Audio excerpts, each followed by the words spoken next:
what up? It's your man, Baronet Lloyd. He's I, I'm him. I'm here with one of my favorite guys, St. Francis County Assessor, Craig Jones. How's it going, Craig? Doing good, man. Doing good, man. How about yourself? I can't complain, man. I'm breathing. You know what I mean? Any day above ground's a good one. Hey, a beautiful night on the ridge down here. I'm on the back deck and no mosquitoes on that. Yeah, you know they're coming, though. As mild as this winter's been. They're coming. But hey, you got to enjoy it right now. You better get out here if you like it outside. You can't do it. Too much, yeah. You're right. I have been trying to enjoy it, man. I've been hobbling out there every now and again. Beautiful. Yeah, it is nice, dude. But that goes back to climate change. You know what I mean? But nobody wants to believe it. It's like everything is a month behind. Because I remember Memphis in May, like 3 years ago. Me and Tanya were there, and we came on a Saturday night to see ZZ Top. We'll see ZZ Top. Right. So we came over there that Saturday night, shorts and a shirt. 70, 55, something like that, 65 to 70, somewhere in that ballpark. That night a front came through, it was 34 degrees. Yeah, dude, it seems like it does that at Memphis in May every year. There wasn't enough whiskey in that place to keep you warm, right? It was free. I was short. We got but it seems like it does that every year. Weird now. It seems like it does that every year now in Memphis in May. It'll rain, and it'll get real cold Saturday night. I've seen it do it 3 or 4 times. I stopped going. Like when I was in college, 84, 85, 86, in that area, we could lay out on spring break in March. You could lay out. No, you couldn't. couldn't. Get a tan in March. Yeah. Man, the last few Marches, there's no way. It was 40 degrees, 45 degrees. It's like it's a month behind. I think it's a month behind. Oh, yeah. It used to turn at the end of October. Now it turns at the end of November. Well, I think that's just like right now, people, especially as right-wingers, want to deny climate change, even though it's painfully obvious.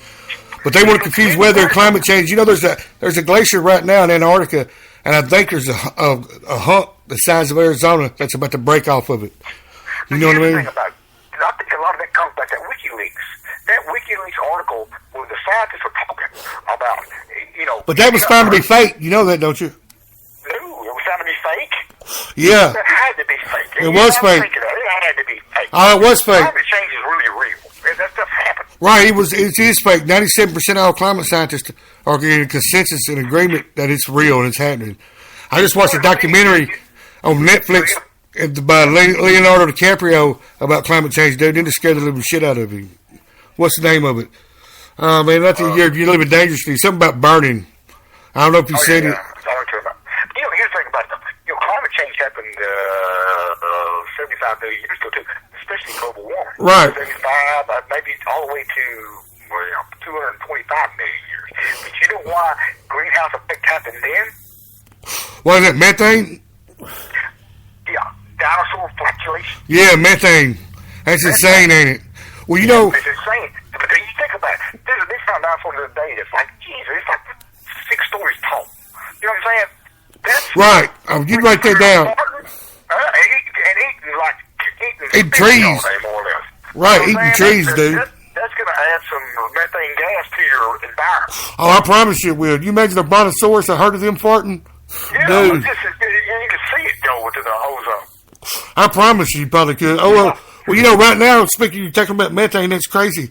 Because this crazy dude, this Pruitt dude who's wanted to ban the EPA, who's now running the EPA, he's trying to relax a rule on methane gas because that's a big part of our problem now too. Because people eat so much beef, and they got so many factory production lines of slaughterhouses and these corporate farms with all these cows.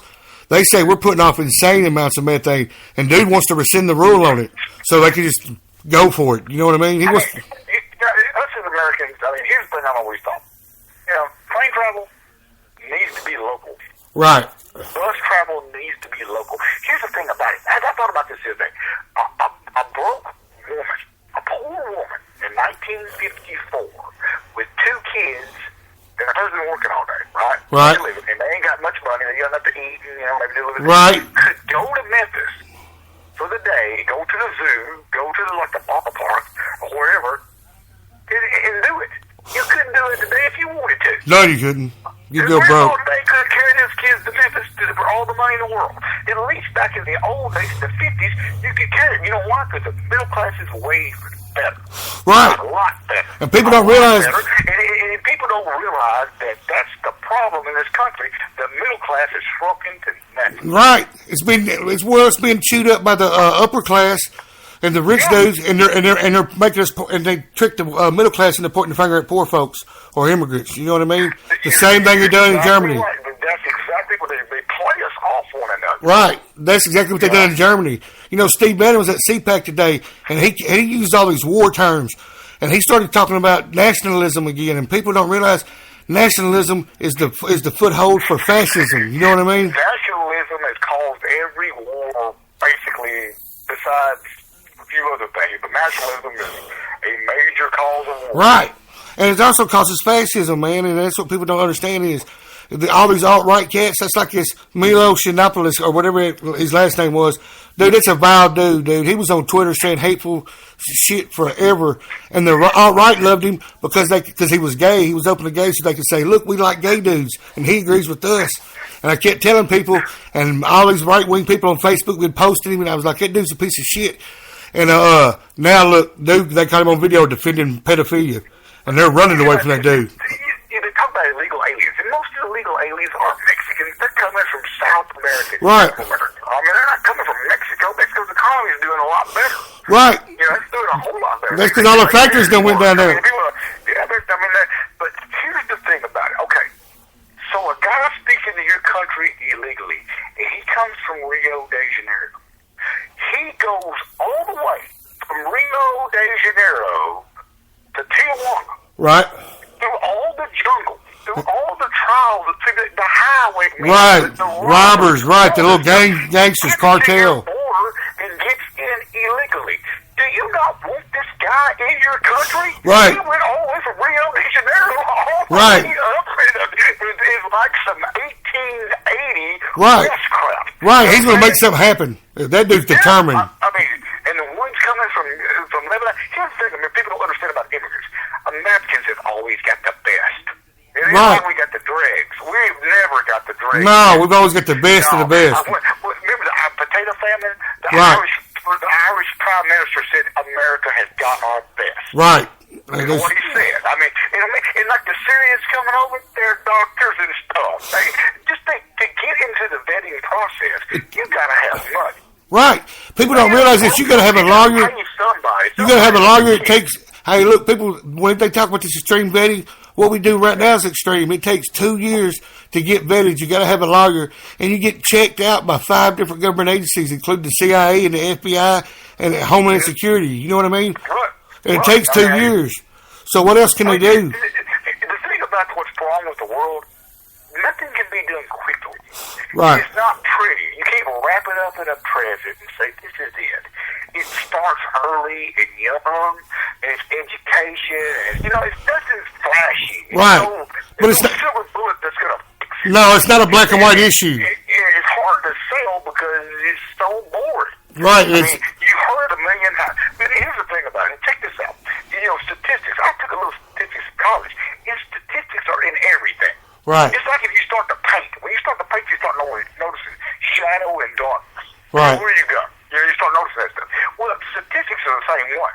You start doing those a little bit, you start thinking of everything that way. Right. Right? Right. Okay, there's a test that they give in 3rd grade, and the people that flunk this test, 8 out of 10 end up in prison. It's in the 3rd grade. They give it. Yeah, I've heard about that. I've heard about that. 8 out of 10 go to prison. Well, this is a matter of statistics. Okay. I seen that. I seen a documentary, and I saw the psychiatrist who invented the test. You know what I mean? And they were talking about St. Louis, and you were exactly right. If you could early educate them to pass that test, right, you would stop the incarceration. The thing about it is, you gotta educate children when they're early. If they're in a bad situation, you gotta get them out of it. Exactly. I mean, you gotta get them to where they can learn. Exactly. You can't just say you're born and here you are. Right. No, and that's what the right does. Turn out like model citizens when they're 18 years old. Right. They're being raised by the street. You know what I'm saying? The street right. is their family. That's their family. I mean, you know what I'm saying? That they show them more love than anybody. Right. Or they've done been through the adoption process, or the foster homes and all that bullshit. You know what I mean? That'll ruin you. And we're a Christian nation. And people they spend money. But here's the thing about that. They got a reason the economy is offended because the money hasn't been spent right. Right. You know, we haven't done things and looked at it and said, did it work or not work? Well, it didn't work. Let's do Throw more money at it. Right. We just throw more money at it. See, people say, well, I would never be a socialist. No, the difference between us and socialism, because we're socialists. Right. We started being a socialist in 1930 freaking 3 right. or 4. So Social Security. Social Security has. That's right. Number now. And Medicare. You're a socialist, no matter whether you like it or not, you are a socialist. Because right. you're in a socialist country. Because you're going to get a check when you retire. If you're not a socialist, don't take that check. Even though you paid it into the government and it's your money, but don't take it. Because you're paying it into the government for your money to share your wealth with everyone. That makes it socialism. Right. Okay?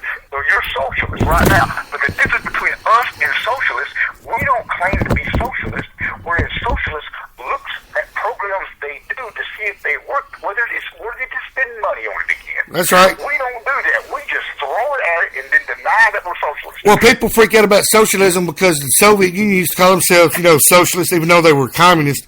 And but I've tried to explain to people, Denmark, Sweden, all these Nordic countries, they're democratic socialists, and they have the highest quality of life, the best educated kids, the best of everything, lowest suicide rate, crime rate. But the thing about America, you can't compare with anybody. We're not a homogeneous society. No, we're not. You cannot compare it. You cannot compare it with Sweden or Finland or anybody else. We are not a we're here by a wing and a prayer. No, right. We're here by immigration. And exactly. The belief that what that Statue of Liberty stands for. I know we're here that you can come here and I'm broke and I can end up dying wealthy. Right. Says give us your time and wait. What you're doing now is you're cutting it down. You're going against the core of what the country was founded on. Exactly. And people are calling out as being unpatriotic and almost treasonous, and I don't understand. I don't understand either. I totally agree. It's almost treason. You're going against the total core. You're going what this country was built on. Who I believe, honestly, is the media. Okay, the media as far as being a fourth governing power, maybe an unspoken fourth one. You get the legislature, you got the executive, you got the judicial, right? You get the press too is the fourth one. Right, it is. The press is the fourth one, no matter if you want to admit it or not. Right, it's supposed to balance out the other three, right? Right, look at Watergate. It proved it right there. The press is the one that actually took it task. Because nobody else was going to do anything about it. Right. So the press took it task. But here's the thing about it. You can't go get... The press is there to stop it. The press is there to investigate. You can't hamper the press. I mean, no president is going to get good press. You may get them for anybody in politics. You're going to get good press for about 3 or 4 months. And right. unless you sit there and tweet crap for 3 months before you take office, then you ain't going to get no honeymoon at all. Right. I mean, you need to enjoy the honeymoon. You get 3 months of jacking around and making mistakes. You know what I'm saying? Right. I hope he learns from him. And then the press is going to hate you. I'm sure Obama hated the press. Bush hated the press. Everybody hates the press. Donald Trump acts like he's the first president to ever hate the press. Right. Every president hates the press. But what he's doing, it's an evil genius move that I think he got from Bannon, is he's undermining the press by calling mainstream media fake news, and he's the one delivering all the fake news. You know what I mean? It's perfect deflection. He deflects. But here's the thing about it. Honestly, I mean, I never think I could say it, but honestly, I see how he got elected. Oh, I do too. I completely see how he got elected, and I completely see how people were so frustrated. Because, I mean, here's the thing about I think he couldn't have won without being a Republican, but man, he would have come closer to anybody in the history of the world, the United States, if he'd have ran a third party. Yeah. He wouldn't have won it, but he would have got close. Right. He would have had 30 to 40%. I'm like you. I don't like this bicameral. I don't like the bicameral setup. I would love a third party. I'm like you. I've been waiting 20 years. The thing about it is, like, in America's soul, a little bit, to like the guy that punches that crap. You know what I'm saying? To like the guy that rebels a little bit and is out of the box. You know? Right. They always like to rock and roll. You're attracted to that a little bit anyway. Right. You know, and it gets frustrating. You can't get it. But here's the thing about it, and another thing too, Obamacare, Affordable Care Act. It was Affordable Care Act. It had its moments, but he had so many years to fix it. It was not right, and nobody wanted to fix nothing. It was a lockdown Congress. Nobody wanted to do anything anybody wanted to do. And honestly, I think that's unpatriotic. I do too, like I said. He worried about the parties. He worried himself silly about the parties because he thought it could be the demise of the country. Right. Well, they put party over. They put party over country. When you put party over country, right, you are about treasonous. Right. That's treasonous in my book. Some of the Tea Party people that got in, some of the Republicans got in. They were. I mean, I had people in the Arkansas legislature that just said there were 15 or 16 people who. Senate or representatives who got together and said, "Hey, we're not going to vote for anything any Democrat puts forward. That's no right. matter what it is." Now that's unpatriotic. You're not doing your that job. Is. You're not doing your job. You're not doing your job. You know what I mean? That's ridiculous. You're not doing your job. You're kicking the can in the worst way. Your people. And you're there to compromise some. Right. You can compromise some for you later on down the road. Right. You know, see, if you're in the legislature and you're not compromising with anybody, how are you going to get help when you're trying to get something done? Well, you're not going to ever try to get that done. You're going to coattail everybody else. Right. Well, term limits is the worst thing that happened to this state. If you're a good mechanic, does the government step in and say, "Well, you can be a mechanic for about 8 years, you got to quit." Right. Okay, you got to quit. That don't happen, but it's going to end corruption. Anytime there's power and money, there's going to be corruption. That's right. I don't give a crap if you turn them to 15 to 5 months. Even at the Vatican. Corruption when there's power and money. Right. I'm sorry. It's going to happen. Some people are going to get weak and take it. It don't matter if they've been in there 10 years or 10 months. That's right. They're going to take it. But the thing about it, when we had senators and representatives that were in there for 10 years, they had worked deals 8 years ago on something that they called favors for us. That's exactly right. 12 years later. That's exactly right. And we got a project that we needed because we did something for somebody else. Right. You got to scratch that back. You got to scratch that back. You scratch mine. You're right. And that kind of stuff was going on. Do you know who runs the legislature right now? The lobbyists. They're the only ones that know what's going on because of term limits. Right. Term limits sound good. But, you know, they're not good. I mean, people say, "I don't want a politician." Well, that's like going to the doctor and saying, I got exactly. cancer, but I think I need a damn proctologist right now. You right. know what I'm saying? Yeah. You got to have a politician because they know what he's doing. Right. He knows what he's doing. I mean, you may not like it. The Romans didn't like politicians. No one's ever liked politicians. But you got to have them. Right. They're like lawyers. Evil. You got to have them. Necessary evil, like lawyers. You know what I mean? Right. Yeah, but see, the thing about it is a lot of the, early laws, the legislature, the Constitution of Arkansas, the laws of Arkansas were written by lawyers. Right, lobbyists. That's who's write most of the laws. Probably in the South. I mean, they were written by lawyers. Right. Very smart people wrote the stuff here. And see, but the thing about it, they assured themselves jobs forever. Right, yeah, they did. Lawyers to read it. Right. You know? We can always amend it. Yeah, I mean, that's the thing about it. They covered it now. Well, that's just like I was talking about that Pruitt dude earlier. You know, they found out the dude of the EPA, they found out when he was the Attorney General for Oklahoma, they released a bunch of emails, and he was letting this Devon Energy Company, he was letting them basically write the laws, you know, like most lobbyists do now, write the laws and write letters to the U.S. Senate, and he just signed his name to it. He wouldn't even know what they were writing, you know what I mean? He just signed his, and now he runs the EPA. You know what I mean? You got to give the representatives and the senators, not so much the senators, the senators kind of know what they're getting into because they were usually representatives. Right, they worked their way up, usually from state. Which is a good thing. I think it's a good thing. Yeah, I mean, it's if experience. the senator was a representative, I mean, if the guy's running for Senate and he was a representative, that's probably a good thing. I mean, right. You know what I'm saying? It's probably a good thing. But like you said, though, man, you got to have politicians, and that's the whole deal with Trump.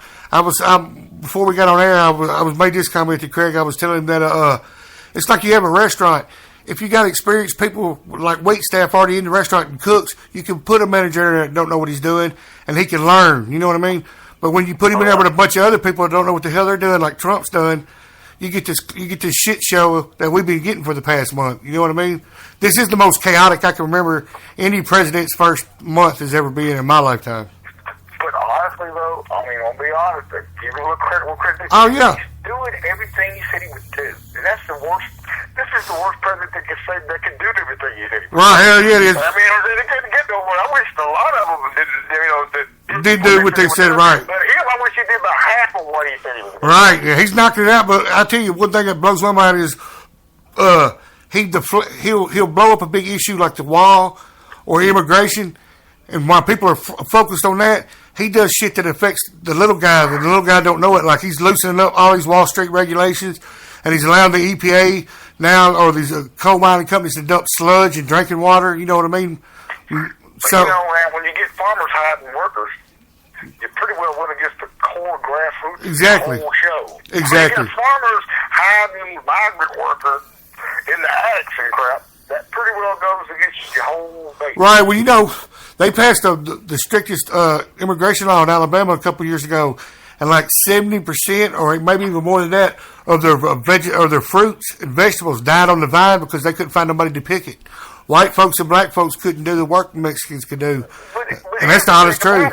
Huh? Here's the thing about it. You sat there and rewarded people over the last 20 years do nothing. Right. Okay, you got a poor, and this is the thing that chaps me about liberals. Liberals are sitting on the East Coast, higher than God, okay? Right. The leading son of bitches, us poor little old serfs out here, we need a hand out every so often, and we're going to step in and wave our little magic fairy liberal wand and make everything okay. So basically what they've done with their little crap has made it where if you work in America, you're penalized for working. Right. That's true. You could do better not working. You could do better staying at home. Right. That's the truth. I have seen it 8,000 times. I'm at the courthouse. I see it all the time. Are you watching what's going on with your job? The hell, I had to quit that job because I was losing money. Right. That should never happen. That should never happen. The benefits and the tax breaks and that money should go to the people that are working 40 hours a week. If you're not working 40 hours a week, you will not get as much as somebody that's working 40 hours a week. You pass that 40-hour a week deal that you're showing that you should get a living wage. You get your phone bill halfway paid for it. You get electricity paid for it. You get some of your rent paid for it. You're rewarding people for working. But right now, you're rewarding people for not working. And honestly, in the big scheme of things, it looks like a big old scheme. A big nanny state. That are trying to send people to prison. It's what it looks like to me. Oh, yeah, that is a big state. That is a real scheme. It just looks like that. That's exactly what's happening. We don't want you to have an abortion, but then again, when you have this child, we won't do nothing for it. We won't do nothing. We want it to be totally uneducated. Right. And then it goes and takes its third grade test and it flunks it. Right, becomes a murderer. It's going to go to. It's going to go to prison. Right. And it's in prison. It just seems, and that's what a lot of people think. There's a lot of people out there that think that same way. Oh, you're exactly right. There's a lot of people out there that think that way. Right, they're always pro-life until the life happens, and then you're on your own. You know what I mean? And then they want to bitch about everybody in jail. You know what I'm saying? But here's the thing about it. I mean, abortion it's wrong. If you have children, I don't know how you could say it's right. I mean, I just really don't know how you could say it's right. Even the most unexpected child is a blessing. I mean, there's no doubt about it. Right. I agree with you. Gosh, I mean, I think a third trimester, second trimester abortion is murder. Well, see, but I think early on, I don't know. Early on, I'm like you. That's why I'm at early on. I've heard this. Have you heard the Voltaire theory? The what? The Voltaire theory. I don't know. Tell it to me. I think, therefore I am. Oh, yeah. When you think, that's when you're human. Right. That's when you're exactly human, because that makes us different from every Who was it?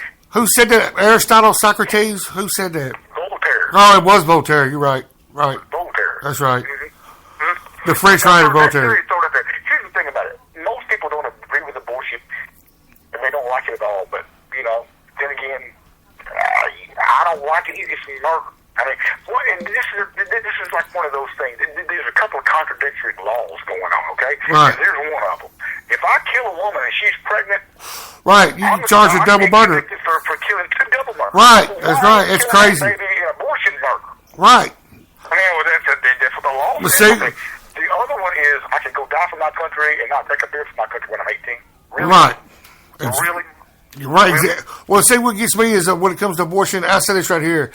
It's the woman's body, so it's her choice, because if you take that choice away from her, she don't have the same rights as a man does in this country. You know what I mean? I believe it's inequality. You know what I'm saying? But I think a woman's body her body becomes a vessel for another body at a certain point. Oh yeah. You know what I'm saying? Right. I'm not on late term abortions. Right. I think that maybe once it begins to think and it becomes a right. I think it has rights, and she will not be able. I mean, look at third trimester abortions. Yeah, I don't agree with those. And when these old doctors get capped for third trimester abortions, I don't really feel that bad. Right. I don't know how the dudes do that. There's no sympathy for somebody walking into, I just don't, I hate to say that. I don't mean to be ugly, but, that's pretty well murder. Right. Yeah, I don't agree with Lake Torber about abortion unless it's the mother's life. That's just murder. But, here's the thing, in America, though, abortion is here. No, yes. Even the rhythm method is actually a sin. Right. You're having sex in a time where she can't get pregnant. Well, that's a sin. Right. And, you should. The only time she has sex is to procreate. Right. You can't procreate this. If all the others are sin, then that's birth control too. Yeah. It's just crazy. Here's the problem: we're having too many children out there that aren't being raised, taken care of. Right. Raised, educated. They ain't being taken care of. Right. Just look how dumb the next generation is. But the South, let's live in the South a lot. Has Reconstruction, did they not build Germany and Japan better than they did us? They did. And I never understood that either. They spent more time on Germany and Japan than they did the South. We made it Japan. They went from just shacks and villages to industrial powerhouse, technological powerhouse. You know what I mean? The Civil War completely annihilated the South. Wiped it out. Right. Ruined railroads, everything. And it was kind of but here's the thing about it. Stupid John Wilkes Booth. They want to have a day every year that they dig his bones up and kick his skull around a spot. They want to have that day for John Wilkes Booth every freaking year. Because that idiot ruined it. Oh, yeah, he did. And like I said, he ruined it. He did. Well, that's just like Kennedy. It's the same deal with Kennedy. The whole vibe of America changed. You know what I mean? The whole spirit of America changed when Lincoln got killed, when Kennedy got killed. You know what I mean? Nobody really get... I think a lot of it came with the cynicism of something happened. Right. I honestly believe Harvey Oswald acted alone. How could he not? So many years later, if there's somebody out there that knows anything, this information is worth hundreds of millions of dollars. Right. Why have they not come forward yet? I don't know. The mob killed him. Well, the dude that killed him for the mob, why hadn't he come forward? Right. Or any of them. They got to be dead by now. Here's the thing about Lee Harvey Oswald was an attention getter. He wanted to be famous. He wanted to be somebody. Right. And fate just happened to happen that the Kennedy motorcade passes right up under the place that he works at 3 months after he takes a job. Hey, well, I've been to the Book Depository building. That was a hell of a shot. The angle he'd have to make was insane. Yeah, but he was a Marine crotch shot, too. Yeah, it's like I said, it's the same angle, but you don't ever hear the theory. Remember his Full Metal Jacket? Right. When they're at the shooting range, dude says, I know I do. One guy got off 3 shots in 6.7 seconds. He was a Marine. That's right. Killing machine. Oh, but that's just like this. Would always blow my mind when we talk about Kennedys. Well, that's like Sirhan that killed Robert Kennedy. He just sat in jail, never said nothing. You know what I mean? And, it had to be something to it other than him just being crazy. You know what I'm saying? But he never said nothing. They didn't execute him or nothing. And he just sat in jail all those years and never said a peep about killing Robert Kennedy. That's real. That was always weird to me. You know what I mean? That he didn't try to cash in. Yeah, Sirhan, that he didn't cash in. Because he could have cashed in. Hey, my dad used to own the Phillips 56 station out there in Washington, and he met Sirhan's mama. Really? That's crazy. She bought gas here, going to the interview in Hampton. That's crazy. You talking about right there on McDaniel Street, right there in the corner? This is where Circle Inn is now. There used to be a service station there. Oh, yeah, I remember that. Yeah, I remember. Right next to the Hungry Rustler, there used to be a service station. Yeah, I remember it. My dad owned it back in the 60s. Oh, I didn't know that. I didn't know your dad was in the gas business. Well, he was in for a couple of years, and he got out of it. Oh, well, but I forgot. He was driving a truck. Oh, he was driving a gas truck. Before I forget, you were talking about, because you are the county assessor, and most of my listeners are from St. Francis County. You were talking about this year's reappraisal year. We got a reappraisal year going on this year. I'm sorry for just shooting the breeze there for a little while, but that's right. Serious stuff. Hey, we got a reappraisal coming up in 2017. Land values are going to change, especially on crop values. what the state does is every time a reappraisal happens and it finishes, the state puts new land values on. So it's like, we're going off in 2017. Cross County went off in 2015. They put new land values on there. Lee County went off maybe 2014. They had to put new land values on. Right. It's something that's kind of new. But the new land values that they put on there is based off soybean. Really? Because a soybean is a crop that can be grown in all sectors of the state. Right. If you think about it, you're growing up the family, you get a soybean in a valley somewhere. Right. So soybeans is a good median crop. I got what you're saying. It's a good median crop that they can base price off of. Right. Well, they base it off of bushels. So last time they based it off of bushels, we were based off of $7.50 a bushel. This time we're going to be like 9 something. Okay. Really? But what it's going to do to ag ground, it's going to increase 54%. Really? 54%. But here's the thing about it. Amendment 79 was the amendment that gave you the homestead credit, right? Right. There was also an amendment that said that your taxes could go up over 10% a year no matter what you own. Right? Right. That's personal property, cars, but on real estate, they can't go up over 10%. Okay? So basically, they passed that law. So if you own land, it can only it'll go up 10% a year for the next 5 years. Oh, is that how they worked the 50% out? Yep, that's how they work it out. You don't get it all at one time. It'll be a little bit higher next year. Right. Because I was about to say, if you laid a 54%. Right, they're doing stages. But here's a kicker now. Here's a kicker. Okay. All right. When they did it in stages like that, okay, Fayetteville and Bentonville, right, big old areas like that, okay, their property was 1 year it sold for $75,000. Next year it sold for, they did a reval, and now they jacked it up to $130,000. And next year it's $140,000. Their values were increasing so much that those caps weren't reaching it. And they were paying on 70% overall value. Wow. While the Delta was paying on 97%. Damn. Now, what's fair about that? They ain't. My golly, that's insane. So the legislature, in their wisdom, come up with Act 2284. And Act 2284 says, if you buy that property, it ain't from mama and daddy to son, and money passes hands, Right. the next year after you buy it, it goes on for full value. All the caps are erased. It goes to total market value. Or total assessed value. Really? Golly. But here's the thing about that overall. Your taxes 1 year could be $45 and you pay them. The next year could be $380. Right. Well, that's what I'm saying. But there's nothing you can do about it. It's a law. Right. That's we can't follow and pick and choose laws we like. No. We follow all of them.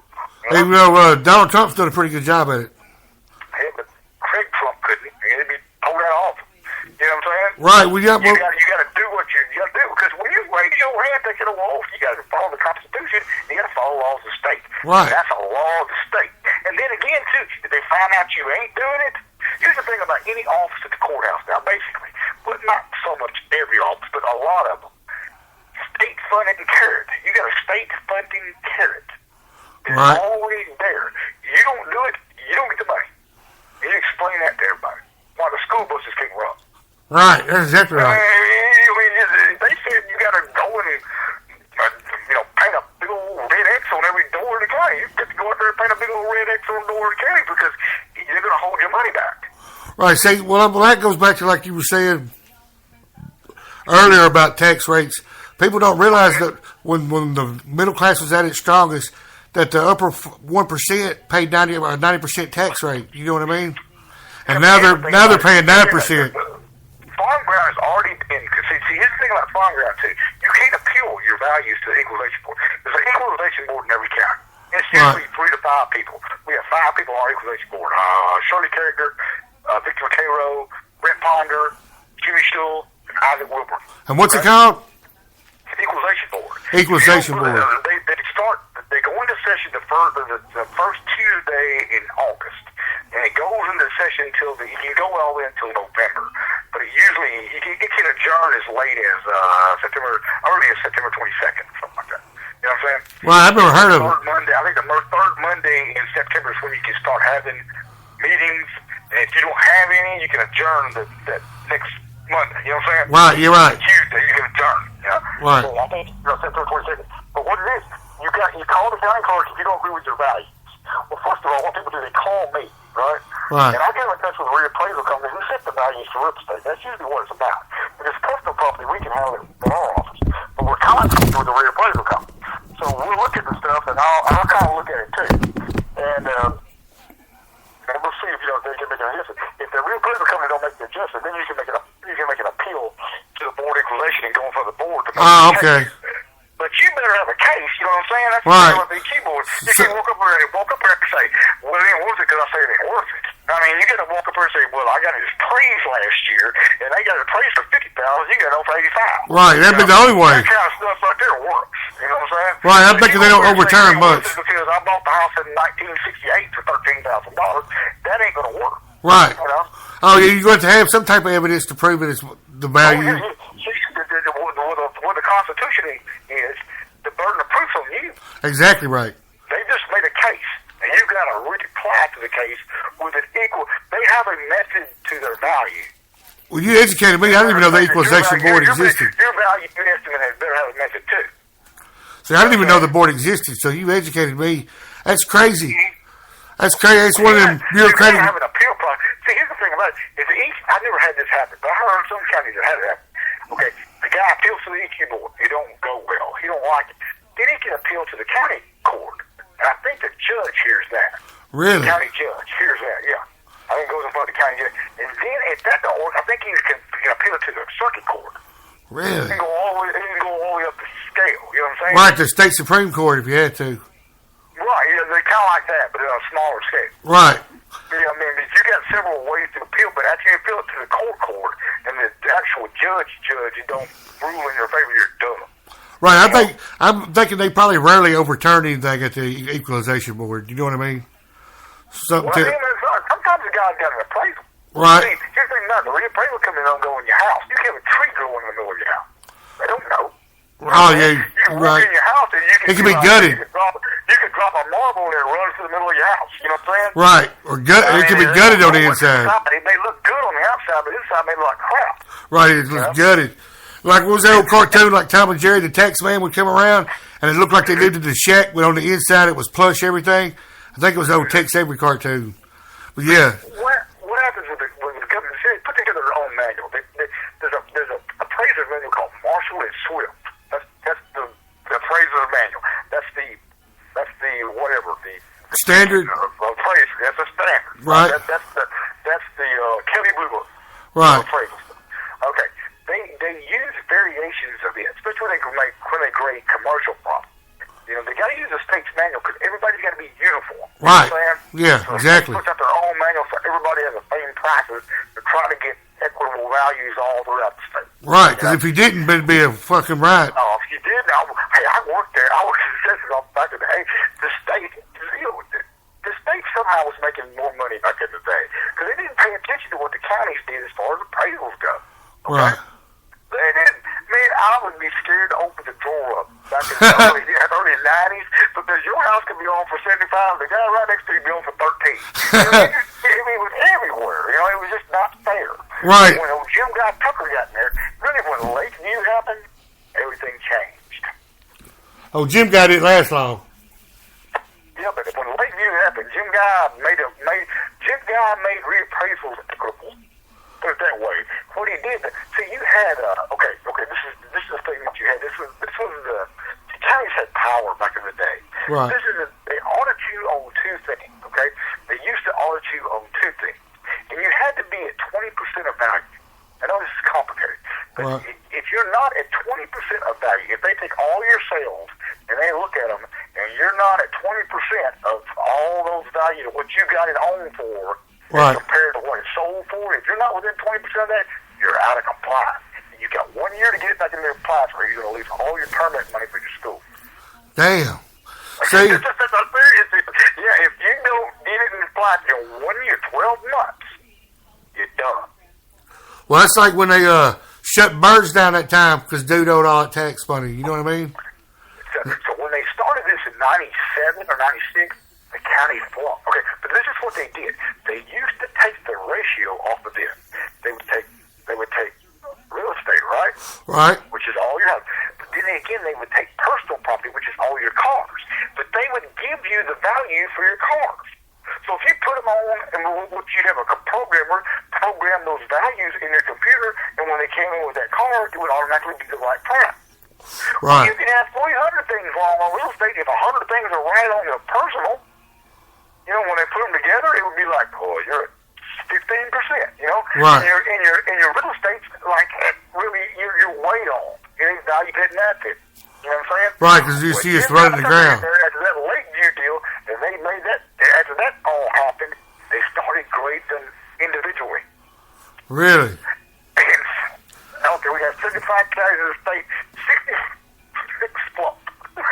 Did they? 66 out of 75. Like Golly, which ones didn't flunk? Probably Northwest Arkansas. Yeah, we flunked. Like San Francisco. I know we flunked. It cost a little over $1 million to get reappraised. We flunked everything, man. You know what I mean? Well, we cost, like I said, it cost $1 million to get replaced, but they got their money back. See, the schools are the majority of it. Schools, okay, like the schools, the tax money that you pay, 75% of it goes to the school. Right. Yeah.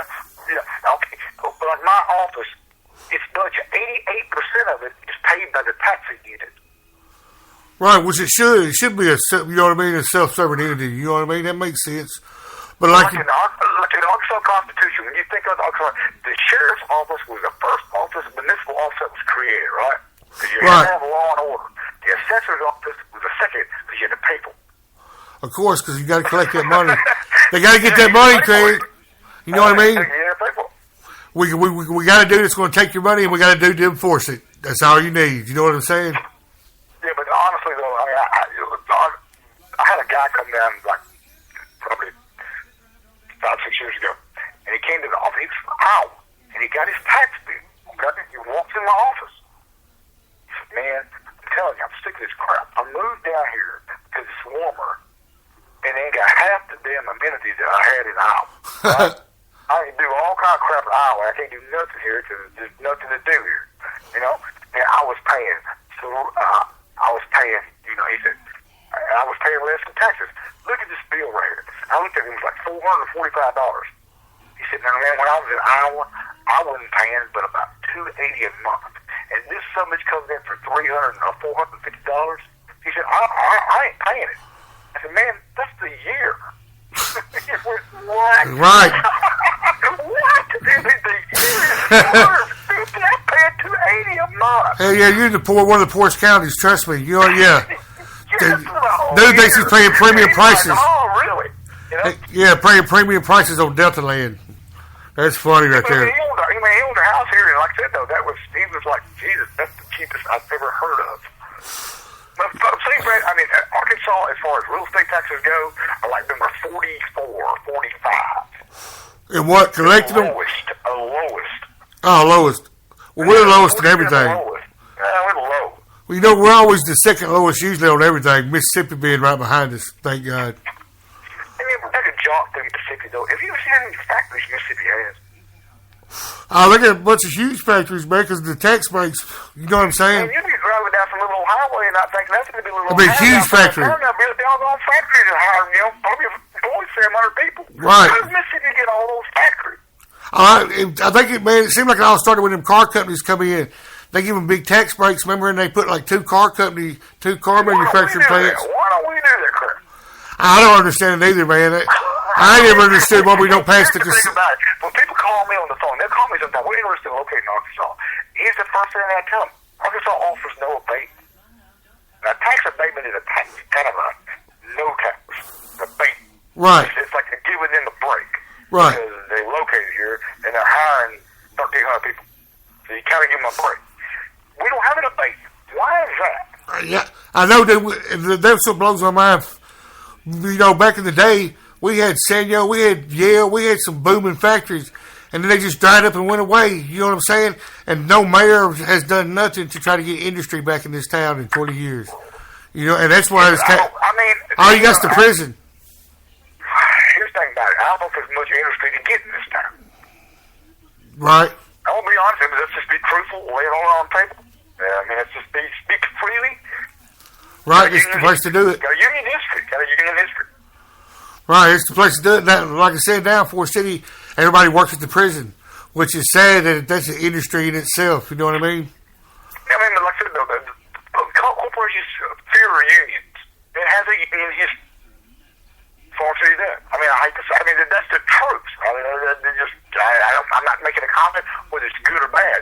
Right. It's perceived that way. It is perceived that way. You're exactly right. Why would you? I mean, you're not going to. That's a demerit as far as what the big fat cats think. I mean, that's just dumb. I mean, I don't like it. Oh, it is. But here's the thing about it, though. You got a lot of crap going for it. Tourism is the key to it all. Yeah. You got miles of bicycle paths. You got miles to run. You got miles to do this. You got creeks to explore. I mean, you got a lot of crap to do here. Dude. It's so close to Memphis. The truck mall is an excellent idea. The greatest idea ever. What's that? The truck mall. A truck mall is a great idea. A truck mall? My daddy's drove a truck for 40 years, almost 50 years. And he said, man, where Far City's at is perfect. For a truck you mall? You don't want any major congestion. I mean, you don't want any kind of, you don't want any major congestion when you get home or you get off. And that's Far City. It is Far City. It's a cluster. It's a cluster in West Memphis. You got all these roads going all different ways. But Far City, you got one way going east and one way going west. Right. And West Memphis got all the truck malls. I ain't never thought about a truck mall. Junctions, Far City's perfect. Well, what happened to that truck mall that, remember, there was supposed to be, I think, a black guy who was going to build a big, huge truck mall out there on the new bypass. Oh, it was Milton when he could put the idea. He saw one in Iowa. Right. I mean, that was Milton, a great guy. I mean, he had a great idea. He just, I don't know. What you have to do is you just have to pay somebody, get some little young kid out of freaking up northeast that had no ties here. Right. Put him in charge of it. You Yeah. make this, you got 5 years to do it. You do it, you ain't got no kids, you ain't got nothing, you fly everywhere you gotta go, you do whatever you gotta do, you stay out as late as you have to. Right. But you get this deal done, and you can write your ticket. We need somebody to get a deal done, dude. Could you think about it? If you took the tax revenue from St. Francis County from going to like for Far City, St. Francis County going from like 42nd to 18th, you can name your price. Oh yeah, you definitely can name your ticket. I promise you. Responsible for that as a young man, your next job, you're going to be making you'll make 6 figures. That'll be dude. If somebody can pull that off, that'd be a miracle to go from. Yeah, man. The thing about it, you got to get politics out of it, especially local politics. Right. And nobody owes anybody anything, you know? Right. See, that's the one thing about government. Even people don't realize all politics are local. That's a true statement. And you always got to scratch somebody's back. You know what I mean? To get something done. Yep. But like I said, though, sometimes you can, especially in a short period of time, you can bring outsiders in and get something done and get them out. Right. I mean, for an extended period of time, they're going to be local. Because everybody's going, the natives are going to come after them after a while. And by natives, I mean the people of the city. Right. Who have been here for years. They're going to come after the new guy after 5 or 6 years. Hey, well, this is off the subject, but I was going to ask you something, man. I noticed I was in Fort City the other day, and I was in one of the stores that one of the Arab guys owned, and there wasn't no slot. All the slot machines were gone. Did they finally make them take them slot machines out? Do you know? Where at? Huh? Where at? Do you know, dude? Where at? It was at I think it was at, let's see. I was at the old FINA, right there by the Civic Center. They had slot machines in there, and they were gone, dude. You know what I mean? I was just wondering, because, these people are making money hand over fist. We got more convenience stores than we ever had, and the only reason most of these stores are being supported is by these illegal slot machines and all that untaxed money. You know what I mean? That's what I don't get. Yeah, you don't think about it, though. They're going to force them people to go in and put their money in there. Right, well, that's what I don't understand, man. All that, why the government never stepped in anyway, all that untaxed money. I've been in them stores, man, and see them pull thousands of dollars out of them illegal slot machines. You know what I'm saying? The little dudes who... they're missing the boat on that. I mean, Hot Springs, they said if Hot Springs... I mean, you think about it, Byron, think about this. If Hot Springs had legal again, it would be bigger than Atlantic City. Right. Well, because there's so much to do in Hot Springs. There's 19 professional golf courses within 80 miles of Hot Springs. Well, it was 19. What? Tunica. Look at what the hell is there to do at Tunica? Right, just a swamp in the middle of nowhere. What gangster was it? Was it Al Capone or was it Lucky Luciano that put Hot Springs? Luciano was from Hot Springs. mean, I've been all throughout the state, and I've been in association with people all throughout the state of Arkansas. The Delta is a novelty, okay? The Delta is kind of different. Right, it is. There's something about us over here. There's a different attitude. We're more laid back. We don't get appalled as easy. Right, that's true. Because we've seen it all. We're more patient. Right, that's true. We're patient. You know, and more polite. I mean, it's just something different about us, and I mean, it's hard to explain. But the rest of the state kind of likes us. We're not the Northwest, so Little Rock don't hate us. Right. You know what I'm saying? And we're not the Central, so Northwest Arkansas don't hate us. We're the Delta. We're the poor old stepchild of the state. You know right. what I'm saying? But we're kind of funny, and we're kind of weird. We don't get all flabbergasted about crap. But here's the thing about people in Hot Springs act just like them. Right. Just like them. That's what they do. That's one part of the state you think that you're over here because they're as laid back as all get out. Oh, they are, dude. Laid back town. When I used to do IT work for Kroger, man, there was a Kroger store I had to go service computers at, man. It was probably a mile from the horse track, dude. And every time I went over and worked, I'd go have a drink and go up in the horse track because it's a real laid back, almost like a Florida vibe in there in Hot Springs. You know what I'm saying? And the gangsters, I understand that, you know, at one time the gangsters put it on the map, and I watched a documentary on PBS or something, and I think they said at one time there were 200 brothals in Hot Springs. Yeah. You go to the Ohio Club, they got the lasses of women who were prostitutes. Right. They bought their prostitution. It was like $100. That shit was high back then. Man, that's high dollar back I mean, then. that was like 1890 and stuff. Yeah, that's high dollar. That's top shelf. Mm-hmm. But we were at a meeting one time over there with a bunch of county officials, and there was a county, I guess it was a clerk from another county. We walked out of a club one night. I mean, it was like 12 o'clock. We were like getting out, going back to the room, had to meet the next morning. So we walked out. Well, the guy, the dude that walked out, he kept his beer. Okay, we're walking down Central Avenue, Hot Springs, about 5 of them, and he kept his beer. Well, a cop came up and went, oh crap, what's going on? I said, dang, you got you. The guy said, the cop said, come on, you with the beer, come over here. And he said, are you from Hot Springs? And he said, no, sir, I'm from like Jasper or some crap like that. And he said, there's an open container law in Hot Springs. He reached behind his seat, he grabbed a styrofoam cup, pours his beer in it, and says, have a good trip to Hot Springs. Oh, dude, that's laid back awesome right there. Right there that wants to make money. That's right. That's a doggone, you doggone right. That's how you make it. That's how you make it, right. That's how you go to make it. But like I said, slide, put in a styrofoam cup, let it slide. What's the same way with us giving us all our money? You know, the horse. I like going to the dog track, watching the dogs run and the horses run. Oh, the dog, man. Hey, you people understand, this dog track in West Memphis is the best dog track in the country. Right. And there's only like 5 or 6. Country race here. And dogs, these dogs can go to Jacksonville, Florida, and whoop the crap out of them. I mean, this dog track is like it's like, okay, the dog, I mean, I hate to be corny and nerdish, but a dog named Kel was the best dog that ever was. And he came out of Southland Greyhound Park. It was the best dog ever. What's his name? Kale. Kale, okay.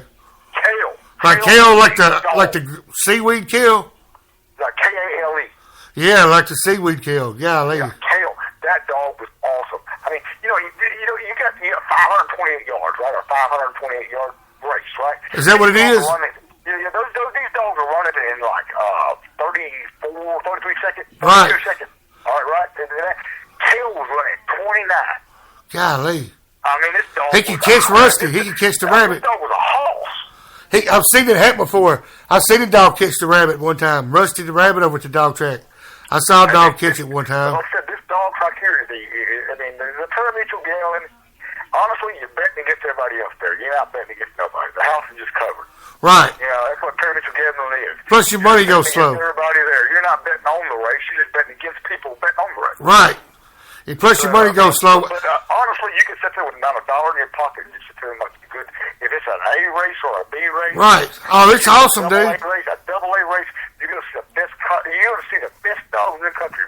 Dude, hey, I'll tell you what I like about it. They upgraded the other side of the dog track, and it's all brand new. But they ain't touched nothing on the inside of the dog track. It looks like you're in 1977. You know what I mean? It looks like a scene from a movie. There's dudes smoking stogies with all these racing forms, trying to figure out a formula and all that crazy shit, dude.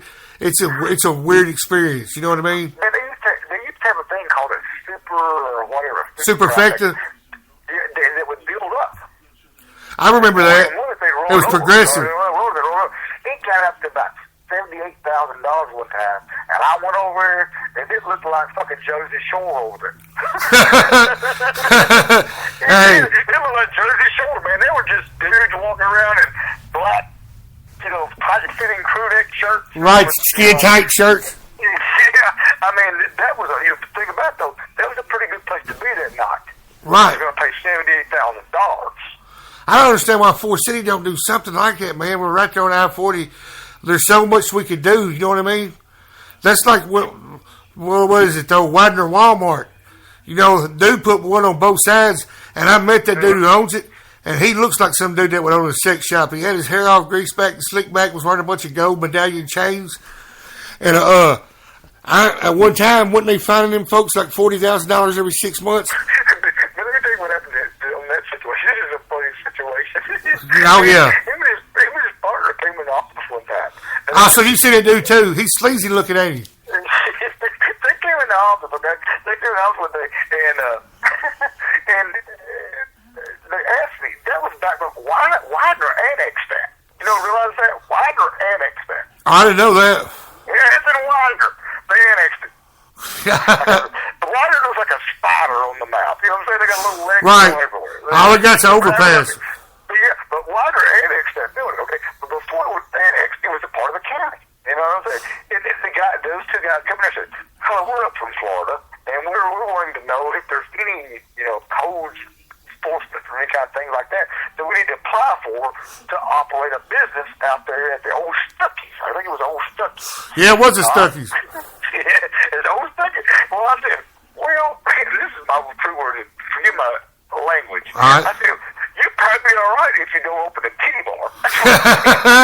Hey, by God, they opened a titty bar. No. Hey, dude, I could never go. I could never get nobody to go out there with me because I figured Widener strippers had to be heinous. You know what I mean? They had to be bottom shelf strippers. But when I said that they looked at each other, I didn't understand it at the time. Oh yeah, because they kind of eyeballed one another. So they said, "Well, we'll be okay then." That's what they said. I think I heard the titty bar going up. The last thing they should open. Well, I don't. Like I said, that I don't understand because I knew there was laws against it, blue laws against it. Just like I didn't understand all these illegal slot machines. You know, that's untaxed money just pouring out of the county. You know what I'm saying? I don't understand why somebody ain't taxing the shit out of them and getting that money. It makes no sense to me. And I know these Middle Eastern. The thing about it, I think if Arkansas does gambling, you only need to do it in like 2 counties. And right. The counties that were gambling before 1950. Right. Yeah, and South Lane was gambling in the 30s. Yeah, so it'd just be like it is now. But I don't understand why they don't do that either because all we're doing is taking all our money and giving it to Mississippi. You know what I mean? Oh, yeah, they just drive across that bridge every day. At least down in Helena, they ought to charge a toll to get across. At least they could do that. They could at least charge a toll of $5 to go across. Yeah, something, dude. At least we get something out of it. Right, man. All that money's just pouring out. I don't understand it at all, dude. Man, I think Helena is cheap, though. I think Helena, if they really wanted to do a comprehensive tourism deal, they could buy everything in downtown Helena. You know what I'm saying? Right. Buy it. The feds could buy it. And set it up. Mark Twain called Helena the prettiest town in Mississippi in 1840. Hey, not only that, look, I'm in Lexa right now, and not only that, 7 of the 12 major generals in the Civil War come from Helena. You know what I mean? Yeah, 7 generals are buried there. Right.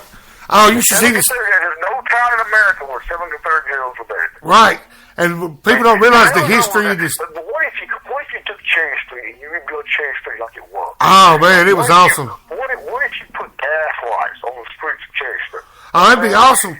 You know, they tried to do that. Then you had riverboats coming down, and these old buildings on Cherry Street had casinos in them. Oh, dude, you'd make a fortune. And you get off the riverboat and you get on this cobblestone walking down like 1840. Right, it'd be awesome, dude. You know what I mean? It'd be awesome. Man, me and my kids just drive to Helena all the time. I love Helena. I really do. I love Helena. I think it's one of the... Helena's where it all came from. Right, there's a lot of history. County is the major county. I mean, I got a map I got a map that's got 15 counties on it, 20 counties on it. Right. From 1850. You know what I'm saying? Got 20 counties on it. Right. Phillips County is one of them. You know? Well, you know, that's where we all came. But here's the thing about Phillips I love. St. Francis County, Lee County, and Phillips County are the same town. Oh, the same. They are the same county, which is Phillips, right? Right. We still feel that. Even we're triplets. Really? You know what I'm saying? Yeah. Honestly, we are. I mean, what's good? I mean, like I said, we need to be involved with business and cross and Poinsett. They're not St. Francis, Lee, and Phillips. You know what I'm saying? We're different. There's something different about that. Right. Right. Yeah. I mean, we're the triplets. I mean, we're the poor triplets. The poorest, the three poorest. But the honest to goodness, I think the reason it goes back is it's just inbred in our souls being born in this county that it goes back to the 1820s when we were one county. Oh, yeah. We're still feeling the effects of the Civil War. I mean, here's the thing about it. You don't know people until you play parties in a band. Right. That's when you know people. That's when you know people. Right. It was something different when me and Jay and Bean and all them played music. We go south down Phillips and Lee. It was good times. Yes, it is. It was going to have a good time. Ain't no doggone doubt about it. We knew how to have a good time. They're going to have a good time. Right. By God, there's no pressure. We're going to have fun. Get north, and it got a little sketchy. Yeah, it does. It was different. It was just different. I don't know. People worry about what people are looking at. You know? Right. They put a word about St. Francis, Lee, and Phillips. Right. Basically, they're just here to have a good time. Talk about the church more. You know? Hey, we should have a good time. But yeah, Helena, man, like I said, there's a bunch of history in Helena, man. I went and looked at this. It was a great time. I mean, the feds I'd love to see the feds put a bunch of money into it, get that, get it going on down there. Because I think a lot of people could get off I-40 through Far City and go down there. Right. But like I said, and they're working on it. I mean, me and my kids went to Helena and spent the entire day and never ran anything to do. Right. See, we went in there the entire day and we never ran anything to do. We went to the Confederate Cemetery. I did that. The museum down there is awesome. Have you seen it is awesome, yeah. Oh, it's awesome. They got every Confederate general who's buried in his uniform. Oh, dude, the tombstones are incredible. You know what I mean? But then they got a pretty good exhibit of Indian pots. Oh, yeah, down off Cherry Street at the museum. Mm-hmm. Yeah, but that is crazy. I'll tell you something. The St. Francis County Museum's got, and if you don't know, they got paleo points. They got what? Paleo points. Paleo points. I know paleo was dinosaurs. Dr. Rush would just, if you got, and here's the thing about Dr. Rush, people realize this real quick, he liked artifacts. If he was out there plowing a field in a cotton field and you hit a damn, like a stone or something, right, you stick it in your pocket because it could be a surgery right down the road because you could trade it to him for it, right? Right. It was anything unusual. He got mastodon teeth, mammoth teeth. Here's things you got. Sometimes you got paleo points. I'm talking like Clovis kind of stuff, like 11,500 years ago. That's crazy. It's crazy. I didn't know they. I mean, but see, people would find them in the fields, and they know where it was. Right, where they just got them put up in the attic at the museum. They ain't got them out on display. Right. I said they don't have none of that on display at the museum. Yeah, they got them. They don't got them identified as paleo points, but if right. you're looking for it, you can say, yeah, 11,500 years ago.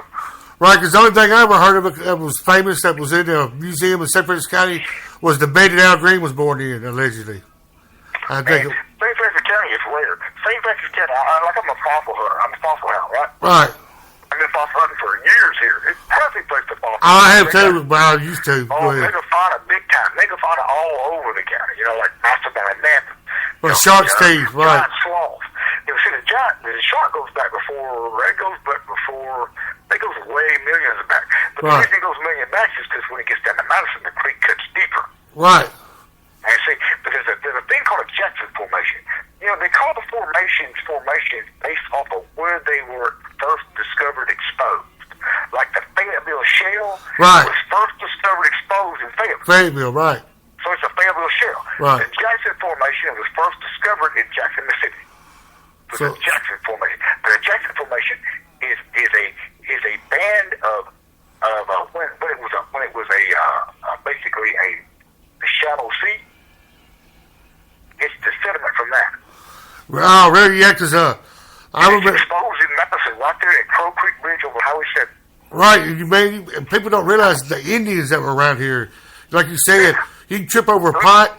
You know, they took the railroad tracks that run out there, coming out of Forest City, the old railroad tracks. You know, they used to deliver supplies during the Civil War to Helena down them tracks. You know what I mean? And you can still find bullets and stuff every now and again. Oh, yeah. But like I said, man, there's so much history around here and nobody's cashing in on nothing. I don't understand it. We produce so many blues singers and R&B singers and musical talent. Well, I've been to a few meetings there night before, and I bet they got something going on there. Where's that? The highway or the Rock and Roll Highway or whatever. Yeah, oh yeah. I mean, that's the way those things do for there. Yeah, it is. Well, but there's a part of it I think it runs out here on Highway 49, out here by Alexa, that runs into it. But they got to. But you know, I seen a picture that was claimed to be Robert Johnson and Hughes. Really? Yeah, Hughes, Arkansas. Robert Johnson. Oh yeah, which it makes sense. It makes sense because all they did was travel. Them old blues players, all they did was travel to Delta. You know what I mean? From little town to little Robert town. Johnson's story. But you know what they said he was he sold his soul to the devil. Right at the crossroads. Yeah, but you know why they said that? Why is that? Because he was playing at local bars and really stunk. Okay, he stunk. Oh, then he come back was awesome. Then he disappeared for 3 Right. months. I remember that. Come back, He was awesome. Phenomenal. Right. In like 6 months' time. You know, he got poisoned. You know, he got poisoned too, on top of that. You know, that's how he died. He was sleeping. Right. He was sleeping with somebody's wife, like worked at one of the bars or something. They poisoned him. Yeah. Well, that's crazy though. Yeah, you're right though about the story. People don't realize that, man. And Robert Johnson was just the beginning of it. You know what I mean? Just think about all the musical talent, B.B. King and everybody that's come from around here. And we're in Al Green and all these cats. We're cashing in on none of it, man. I don't get it. Forest City's drying up to nothing. You know what I'm saying? The crime's incredible. But here's the thing about it. Drive around. It ain't just Forest City. Right, it's everywhere. You're right. Every Delta town's dry up to nothing. Right. It ain't just us. I mean, the bad thing about listening to this farm news at the time, it's the worst time in the world for farmers. Right. I mean, they're having troubles right now. The prices aren't nothing. You know, and I mean, it's just a tough time for them. Oh, yeah. I really do hate that. Yeah, because that's the lifeblood. You know what I mean? That's our lifeblood. Hey, you ask any retailer in Forest City, Arkansas, or Marietta, or Helena, farmers have a bad year. They have a bad year. Hell yeah, they do. Well, You know, that's still the heart and soul of the Delta's agriculture. You know what I'm saying? That's what we do. We grow shit. We feed America. Because aren't we still like the Rice Kings? We produce more rice than anybody. I think we're number one in rice. Yeah, that's insane. But just think, man, when they keep putting off this medical marijuana law, just think the money that's going to produce. The legislature knows more than the people. Yeah, they think. That's what always gets me. The people voted for you, got to do it. Right, when they're trying to change your mind. You got to do it. The majority want to do it, you got to do it. You mean, what, are you better than they are? Are you their litmus? Are you gonna look out for the people? Right. If you voted the majority for it, you got to do it. Right, and they're trying not to. Christian morals or whatever the crap is against. It's the will of God because it's the will of the people. Right. Hey, that's what blows my mind. The will of the people is the will of God. And you better agree. I mean, you can't. I mean, you can't impose your ideas or your religious beliefs on that. Right, but there's time. God, the people voted for it. If you don't believe that the will of the people is the will of God, run for office and see how much of it is out of your hands. Right. See how much just happens. It's the will of God. Right. That's the only way you can explain getting elected. It's the will of God. Because you've done everything you could do. But the thing about it is you've done everything you could do, but somebody did more than you do, and you won. You know? That's right. The thing about it. It's what makes it so funny. Oh, it is. It's hilarious, dude. What you is right about that, man. I hate to say it, but it's true. And, you know... but, the thing about the medical marijuana thing, they got me... You know, I don't know if people come up my office and they talk before they go vote, or they talk after they vote, you know? Right. I love that. And my job's like Andy Griffith. It's the greatest job in the world, you know what I'm saying? You know, if you enjoy that, you know, if you enjoy sitting around talking to folks, it's a great job. You know, right. I got a lot of work I got to do, too, but you still... I have time, usually... This time of year is really bad. But you usually have time to sit down and talk to somebody. And especially when they're voting, because May's not that bad. You know what I'm saying? Right. November's not bad at all. I can sit down and talk to folks then. But a lot of the heard most was, I don't care what it is, if he can end suffering, and you not take a bunch of pills, I'm for it. Right. I heard that a lot. Because if marijuana goes back, here's the thing about marijuana. And this is the thing that, you can talk about this, talk about that how you want to. Marijuana has been around so long. 10,000 years. It's part of the fabric of America. Right. 10,000 years. Part. I mean, you may not know somebody that does heroin. You may not know somebody that does this. But you know somebody that smokes weed. That's right. It touches everybody. I mean, it's just part of it. That's right. It's part of the fabric of America. I'll tell you when it started beginning. Remember that song by, what's his name? Earl? Talking about Vietnam, Steve Earle. Yeah, Vietnam. From Colombia, Mexico. I learned a few things from Charlie, don't you know? Right. You know what I'm saying? Plant them in the holler. Kind of thing that pretty well understood that marijuana is part of America. It's just right. What blows my mind is it's the will of the people. The people voted on it, and now they keep trying to put it off. And every kind of legal wrangle they can. Now they didn't put it back for 30 days or 60 days. And Asa Hutchinson, to his credit, because he was the drug czar, even though he was an idiot at it. He's hardcore against it, but he still allotted $3 million. But then they're going to put. They don't know how much money they can generate. You know what I mean? That could solve a lot of problems. Asa's been kind of a sport. He has. He's been better than I thought he'd be. He really is. He could be a total ass. Right. He's kind of been a sport. He's kind of took us into the Republican era in kind of a smooth way. Right, because look, he also expended Medicaid. To do the right thing. He's done the right thing. Right, he expended Medicaid too when a bunch of Republican governors wasn't doing it. And I mean, that was a smart move. But like I said, though, he hadn't chose party. He's chose right. Right, he has. He's that's a Republican I can vote for. I can vote for Asa. I mean, the thing about it, if I don't, I'm a Democrat, but god dang, I mean, I can't vote for the man. He ain't done that good bad a job. No, he ain't. He's done a whole lot better than I thought he would. I thought he'd come in here and do a bunch of extreme shit. You know what I mean? He's better than Huckabee. Yeah. Oh, Huckabee was a total moron. One thing about Huckabee, though, Huckabee fixed the highway. Right. Huckabee credit for that. Them highways are great after Huckabee left. Right, but that's all he did, though. You remember when anybody that's a preacher becomes a politician, you should never trust. You know what I'm saying? But that time, have you ever seen that video? You ever seen that video on YouTube where his wife gets pulled over by a state trooper and she refused the ticket because she said she's the governor's wife, and the state trooper goes, "I don't give a damn who you are," and writes her a ticket, and she refused. It's on YouTube. She refused to take it. And at one time, Huckabee ran her for lieutenant governor. How crazy is that, to try to run your wife as lieutenant governor? Remember when she ran? Put it this way. I'm in St. Francis County politics, local county politics. You couldn't be a preacher and run for this. No, you can't. That's hilarious. There's no way you can do it at state level. Right. And the other thing that made him famous was, remember when he moved into the trailer when they were redoing the governor mansion? Yeah, they gave him hell for that. Right. He did just the highway. What was the Orchids deal? Yeah, he did do the Orchids. He wasn't a bad governor. He just was a governor for so long. Right. So he took over after freaking Tucker. He finished out Tucker's 2 years, and then he got 2 terms. He was 10 years. Right, but not only that, I'll tell you something he did I didn't like.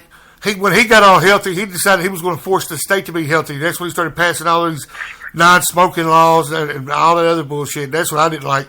If I want to be unhealthy, I should be allowed the right to be a slob if I want to be a slob. You know what I mean? Here's the thing about it. I met one politician one time. It was one of the best politicians I've ever met. And when he was a attorney general, he came over and spoke on some stuff and totally understood that we're a stupid guy like me could understand that crap. Right. Mike Beebe was a good... Awesome governor. Mike Beebe was a good man. I mean, I'm not talking like he's passed or anything, but as far as political goes, he's passed. He was ranked the best governor. He was ranked the best governor out of the 50. And maybe do good. He could still run for Senate and do good. Right. Put it this way, I'm back a Democrat in the midterm election of 2010, okay? Right. Okay, 2010 midterms, okay? That, as far as a Democrat goes, the world collapsed, okay? Nothing that happened since 2010 for a Democrat could be any different. I mean, that was the worst. Yeah. You saw people, I had assessor friends that were Democrats that were in Fayetteville and places like that, right, that were the best assessors in the state. I'm talking, they did the Right. They took advantage of computers. They knew computer stuff. Right. And how to make their office more efficient. I mean, they started off with 20 employees, and then within 5 years they had 15, you know? Right. They knew how to do that stuff. When people would quit, they wouldn't hire back. And they just spread it out. You know, they were efficient. Right. They got beat just because they were freaking Democrats. That's exactly right. They got totally kicked out of office because they were Democrats. Right. That was the most ridiculous thing. But in 2010, I saw it. And people were like freaked out about Trump. I saw that in 2010. Right. That was the start of it all. People don't realize, you know, they make a big deal about the Tea Party. It was a grassroots movement. But it wasn't, you know, it was bankrolled by the Koch brothers through a bunch of their hidden little charities like Americans for Prosperity and all these little spots they got where they pass political money around. But the other ones who put Tom Cotton in office, you know, during that midterm election, they bankrolled 32 different senators, 32 different people that run for Senate. The Koch brothers did. All the Tea Party folks that won, I think all of them won except for one, and they were all basically 90% of them were bankrolled by the Koch brothers. That dumbass attorney general we got, that chick who's an idiot, she's bankrolled by the Koch brothers. And that should tell you something when you got billionaires in Kansas trying to get people elected in federal offices all over the country. That should tell you something shady right there. You know what I mean? But here's the thing about it. This is what Trump said. Do you remember when the election started and all the Republican candidates went out to Nebraska or wherever the Kochs live at? Right. They all ran out there. Oh, yeah, Iowa. Iowa. Remember that shit? And then Trump said, well, they're all out there trying to, you know, suck up, stick their nose up the Koch brothers' butt. Right. And get that money. I don't give a crap about the Koch brothers. See, that's the kind of thing right there. People like that, right. You know, as far as the populist movement goes, he had it. He did. I mean, he had it going on. I respect him. Right. I really do. He's done what we've always dreamed of doing. He's just doing what I don't want to do. You know what I mean? But, you know, here's the thing about it, too. He could, if he's smart, but he's not, I don't know if he's smart, but he doubles down. He don't stop. He just he don't. down. Everything he does, he doubles down. He does. He's the king of double down. I'm just stating a fact. He just doubles down. He's always doubled down. If he gets into a crisis situation, man, sometimes you can't double down. Right. You know? What if Kennedy would have doubled down? Well, we would all be blown up. Man, we'd be like, man, I don't know where we'd be here. Well, that's what blows my mind about Trump. Trump's changed the whole game in a way that anything he believes becomes a fact in his mind. If he believes it, it's a fact, regardless if it is or not. And you can show him the opposite right in his face, and he'll stick to his guns and keep lying. You know what I mean? He lies with no remorse. You know what I mean? But Trump showed everybody that a third party is needed and a third party could win. Right. Well, you know. He really did. He showed, if you got the cult of personality, if you got it, if you got the charisma, you get the Americans don't care about it. But Democrats and Republicans still sit around and think about how they're all loyal to their party. There's 10% of the people that are Democrat and Republican are loyal to their party. Right. 16 at the most. Most people don't care. Right. It's a cult of personality is what it is. If they like you, if they think you can sit down and make grandma happy, they'll vote for you. It is the cult of personality, yeah. And you know what I underestimated about Trump was that, you know, he's been on TV for so long, so America's used to him, you know what I mean? He wasn't that outsider because they've been watching him on Apprentice for 10 years, you know what I'm saying? And he plays the media, he plays the media better than any president ever. You know what I'm saying? I'm not a smart man, but I can do a little debating if I had to.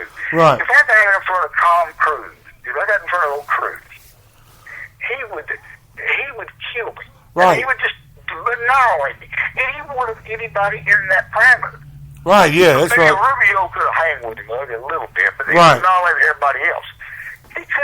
Trump come from such far out outlandish crap. That he couldn't debate it. Right, there was no debating because it was so crazy, and he would just crush them.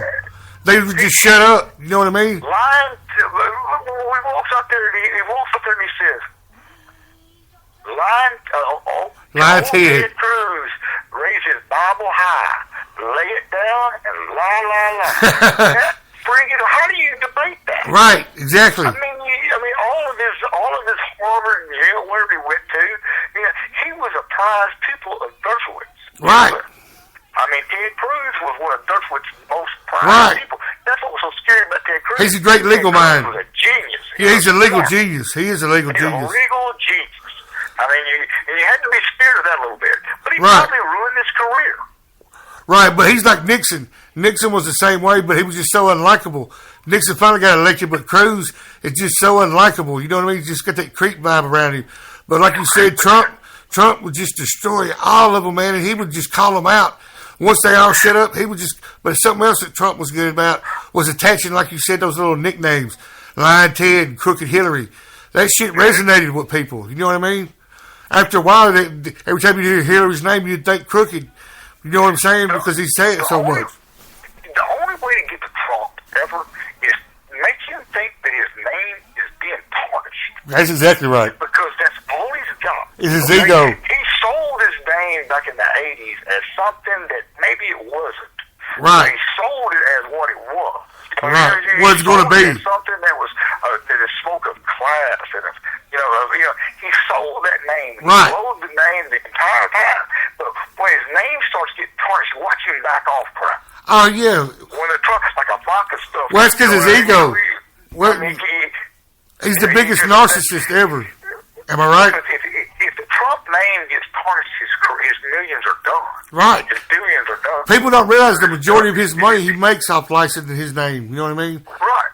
I mean, but if his name gets tarnished, and the thing about Trump is the thing that wouldn't surprise me about Trump is in like the middle of June, he said, "I'm through. I'm sick of this shit." I've thought about that too. And other people say, "Well, what about other people that voted for you? Y'all all suckers." Right. I wouldn't be so because he don't care. He don't care. He's got so much self-confidence. He don't care. But you know one thing I think the Democrats messed up then. What's the that? Billy Bush thing. Oh, yeah. It wasn't that bad. It wasn't that bad. It was him trying to... Be cool. Trying to impress Billy Right, Bush. trying to be cool and impress him. He was trying to... He liked old Billy Bush. If you look at old interviews, he liked to make Billy Bush laugh. He Right. liked to impress Billy Bush. And he said some off-the-wall crap to old Billy Bush. And see, the liberals just freak. And then you get men get on TV. I have been in many a situation where there are only men, and I've never heard a talk like that. Well, what kind of men have you been with? I've heard of worse than that crap. Oh, yeah. But I ain't never heard of it. But it wasn't that bad. It was borderline. I don't think he meant it. I think he just... No, I think he was trying to impress Billy Bush, just like you said. Yeah, he tried to impress Billy Bush. But see, what happened is the Democrats took it to extremes. And I think the majority of people out there realized that it was locker room banner. It was locker room talk. That's what it was. Okay? And the majority of people realized that. And then started calling the question what else they're taking into it. You know what I'm saying? Right. Hillary Clinton had no right... Hillary Clinton was so far up to Obama's asses that she believed that she could run her campaign like the Obamas, but she failed to realize that she wasn't the first African-American president. Right, she didn't have the charisma. You can't do that. You can't do that. Right. African-Americans are not going to get out and vote for you like they did for Obama. I don't give a damn who you think you are. It ain't going to happen. Right. It just ain't going to happen. And half the people in the damn country, if I would have been a her advisor, I would have had a one-on-one on CNN and asked people, why don't you like me? And I would have just had an open damn discussion about why don't you like me? Right. You know? I mean, what have I done? Right. This is what I've done. I mean, just an open discussion of why don't you like me? Oh, you know why. But the Clintons are better at, just like the Obamas, like Michelle Obama, when they go high, we go low, we go right. high. That's right. Hillary should have been when they go low, we go lower. Lower, that's right. It should have been her thing. She should have called Trump out on being in a house where a child was molested. Should have called him out on that. Right. Being friends with child molesters. Jeffrey Epstein. That would be hard to overcome. Right, plus one of those girls, one of them Jeffrey Epstein girls, in case my listeners don't know, there's a billionaire named Jeffrey Epstein that Trump used to hang out with, that he'd have underage girls and models there, and he would have statutory rape them. You know what I mean, basically. Well, see, one of the girls said that she was raped By while Trump. he was at the house. Right. While he was at the house, and she called him in the court, not as as he done anything, but as a witness that you there. And see, that's what you should have put on him. He's friends with fucking pedophiles. You know what I'm saying? He's Right. friends with pedophiles. Right. I mean, but Hillary should have went low because here's the thing about it. For some reason, she thought she was freaking Snow White. Right. I don't understand it. Well, see, I think she was perceived to be a dirty dog. Well, be a dirty dog. Right. That's why I totally agree with you 100%. I was saying during election time. that she should have went lower and got down in the mud and just called him out on it. But she made the same mistake she made the time before. She acted like she was entitled to it, like it was just going to fall in her lap. You know what I mean? Well, because she's been 11th grade vice president of student council, so therefore she should be the 12th grade student council president. Right. She don't. You know what I'm saying? I deserve it. I've been there all those years. Man, you don't deserve nothing in politics. You get what you pay. Right. You pay for what you do. And her line about the Boston airport thing. Right. That was the stupidest line. And she was the worst. She was the only Democrat that could have ran that couldn't beat him. Right. Bernie Sanders would have blew him away. You know what I mean? I think Joe Biden would have trouble beating him too. I think Joe Biden could have beat him. Because there's no way that Minnesota, Michigan, Wisconsin, Iowa, maybe Ohio would have not voted for Sanders because he had a long history with the union. Right, they hate the unions, right? That's a big deal up there. Yeah, he's hardcore union. He's hardcore. She didn't have that connection. No, she didn't. Sanders. And you know, Obama pulled all the young voters, and she couldn't get the young voters either. You know what I'm saying? Because they were all on Sanders. Obama pulled the young voters of those 40 to 55s too, especially Right. 40 to 55 housewives. Right. You know what I'm saying? Ladies at Right. home, they voted for White ladies. Middle-aged white ladies. Yeah, they white males, they all. But white ladies, yes. They controlled the election. Right. Yeah, they did. They controlled the election on Obama. And you know, here's the thing about Obama. You say what you want to about Obama. No scandal. None. No scandal from all the people that he hired. Like, how does that happen? You hire 750 people and nobody breaks the law. Right. How does that happen? I don't know. And did he get Trump? I mean, I couldn't do it. I couldn't either. Did he get Trump? And his advisors, like Kellyanne Conway, openly break the law live on TV, and they don't even charge her. You know what I mean? When she's Think sitting. Think about this. He was the only two-term president that didn't have a scandal Since forever. That's what Havline. Right, since forever. Yeah, because you think about it. Havline didn't have no scandal. Well, he's not really, none at all. Okay, then Kennedy didn't make it. Johnson didn't run. Nixon had a scandal. Right, Reagan had one. Carter didn't make it. Then Reagan had a scandal. Right. Then Clinton had a scandal. Right. But Obama had no scandal. And every time I try to bring it up to a right-winger, they always try to point out that Fast and Furious. And that was going on before Obama even took office. You know what I'm saying? But they blame everything on Obama. Huh? Well, here's the thing about it. The Republicans and the conservatives out there, and I may be liberal-minded, but I still love them. Right. And I respect their opinions. I mean, I do. I really respect them. I want to see where they're coming from on it. They're helping me adjust my opinion. But it ain't like that no more because of social media. But that's the problem with America right now. If you're like, don't want my opinion, you're my enemy. And the government is somebody else. Right. No, we are the government. We the people. Right. Form a government. And you know, and that's Not the people for the people. The people are the government. Oh, you're exactly right. You hate the people. Right. I mean, you are the government. Did you see that old lady tell Tom Cotton that to the night? You work for me, I don't work for you. When he was at that town hall last night, that old lady went ham on him.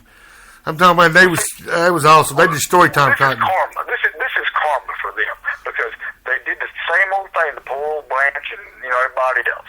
Right. This is karma to them. You may laugh at that crap, but you better laugh for God don't see it. That is karma. It comes back on you. Right. Wishing misfortune and ill on someone will always end up gaining misfortune and ill on yourself. I think it's funny. That's what Tom Cotton's reaping right now. Right. I think it's funny. Yeah, because Tom Cotton ain't nothing but a corporate stooge. I think it's funny that the same thing that Obamacare could turn around and be the thing that gets a bunch of them unelected. You know what I mean? That's what I think's hilarious. The one thing they've tried to repeal 1,000 times, had 8 years to try to come up with another idea or to fix it, and done nothing but obstruct. And now it's going to turn around and bite them in the ass. You know what I mean? I mean, the thing about that pre-existing condition. It's big, huge. That's huge. That's huge. That is huge. That's so huge, Fox can't change it. I mean, that's right. how big it is. Because, if you got freaking cancer, they take you off of it. Right. Nobody's going to cover you. Right. And that's just like. Just turn it off. You'll be buried in Potter's Field. Right. And they used to cap it too. They removed all caps. Used to, you could get cancer. If they spit up to $1 million, they could just cut you loose. You know what I mean? You own your own. And the Republicans do not need to not think this. There may come a day where people just go down the line and vote D's. Right. You know what I'm saying? Right. If it happened with you, don't think it can't happen the other way. Right. It sure can. You can spend $1.25 million and you got a heart by your name and you're done. Done. Stick a fork in you. And some little guy was a janitor at a damn shop somewhere who got $30,000 run and beats your butt. Right. $1.25 million. I mean, it don't matter. Right. I mean, people get sick of that crap. Hey, the will of people, will of God. You can't control it, and by God, you better respect it. I know that I was shocked and happy to see Arkansans destroy it because the night before, Womack, U.S. Senator Steve Womack, he had a town hall and people just destroyed him. You know what I mean? And it's about. The thing I don't like about Cotton is this. This is what I don't like about Cotton. He's power hungry. I get all these breaks and stuff to go off to a high-fluting Ivy League college. But when I get into the Senate, I'm going to block you from doing it. Ivy League college. So let me say it. I'm going to get off the Titanic, but on my way out, I'm going to pull chairs and tables in your way so you can't right. sucker. Right. I mean, that's some low-down crap. Right, it is. It's basically the same thing with immigration. You go to church every Sunday. That's not being Christian. No. And that's something else. Not being Christian at all. That's just sitting there paying tribute to the bearded one, but not listening to his, not following his ways. Which I'm agnostic, but that's what blows my mind. And I did a podcast on it not too long ago about how all these evangelical Christians are backing Trump, and he's so obviously not Christian, and he's committing just about all seven deadly sins at one time. You know what I mean? Dude's got the biggest ego. He's prideful. He's slothful. You know, he's all of it. You know what I'm saying? And no matter what he does, I got a buddy that's a preacher, and he blindly backs Trump. Your buddies, your fellow countrymen in New Jersey have a friggin' hurricane, and it wipes out almost the entire east half of the whole state. And you vote against funding them to get back right. to safety. How sorry is that? Are you a Christian? Go to church and pray to God that He don't strike you dead for that crime. Yeah, I forgot Tom Cotton did that. Yeah, I forgot about him voting against that. When the hurricane hit. Guess what? New major earthquake hits one day over here, and guess what? We ain't getting a boat from New Jersey. Thanks, Tom Cotton. Right. You know, exactly. We ain't getting shit from New Jersey. What? Yeah, we get cussed for good. So instead of them dropping food, they might drop a damn apple basket. Well, luckily for us, usually when Tom Cotton always wants to be in the headlines, but it's usually something embarrassing to Arkansas. You know what I mean? Like when he wrote the letter to Iran and all the other crazy stuff. But he wrote in on Tea Party. I think he's about done. You know what I mean? I think he might be done in the next midterm.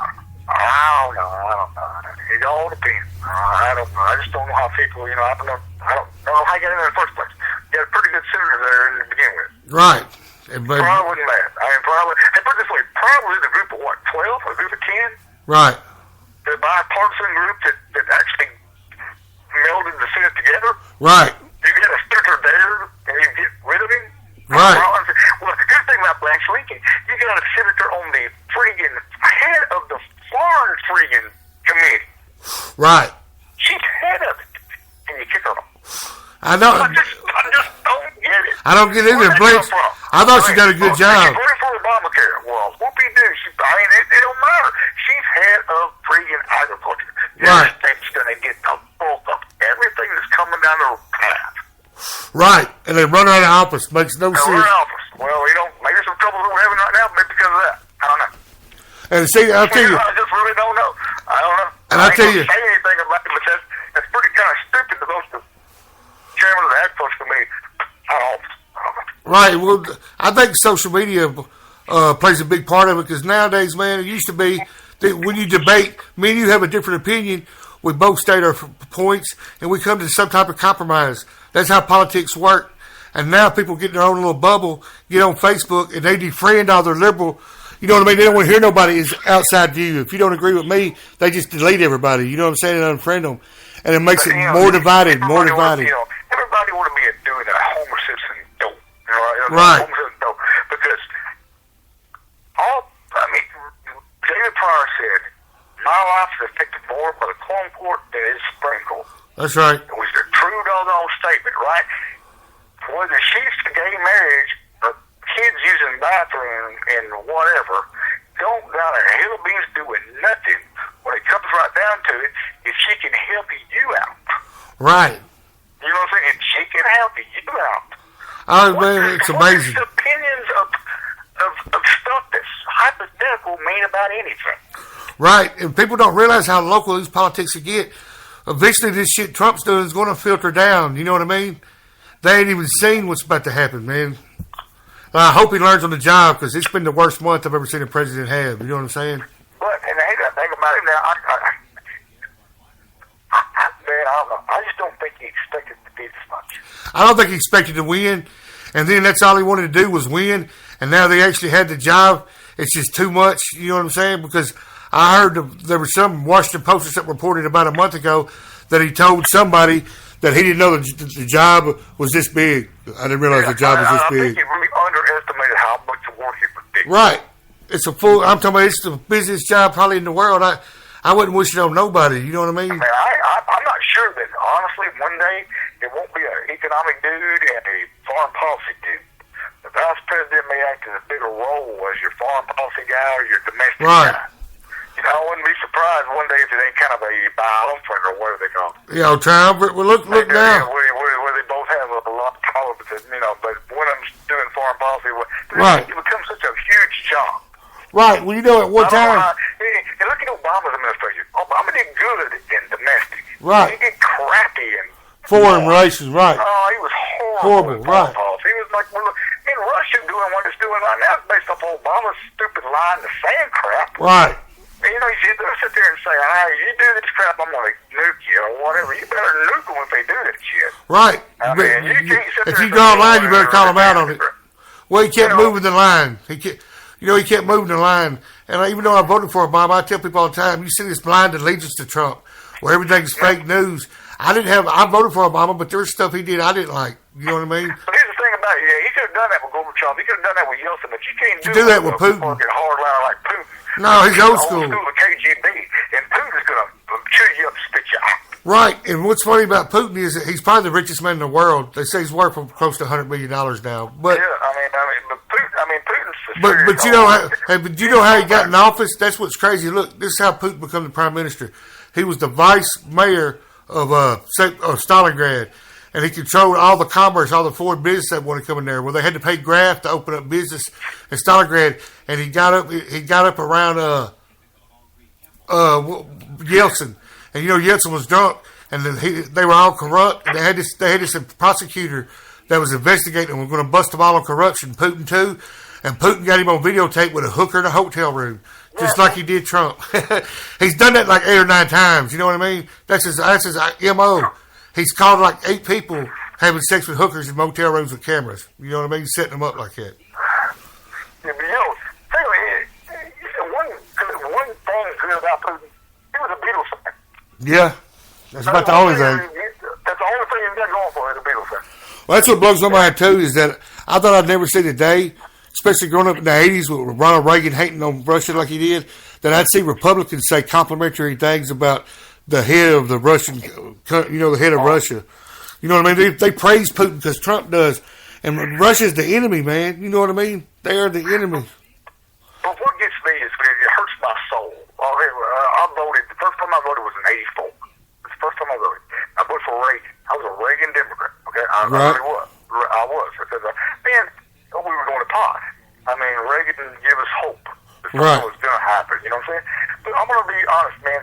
When people compare him to Reagan, I just cringe because Reagan did crap. Right. You know what I'm saying? Reagan was governor of California in the 60s. Right.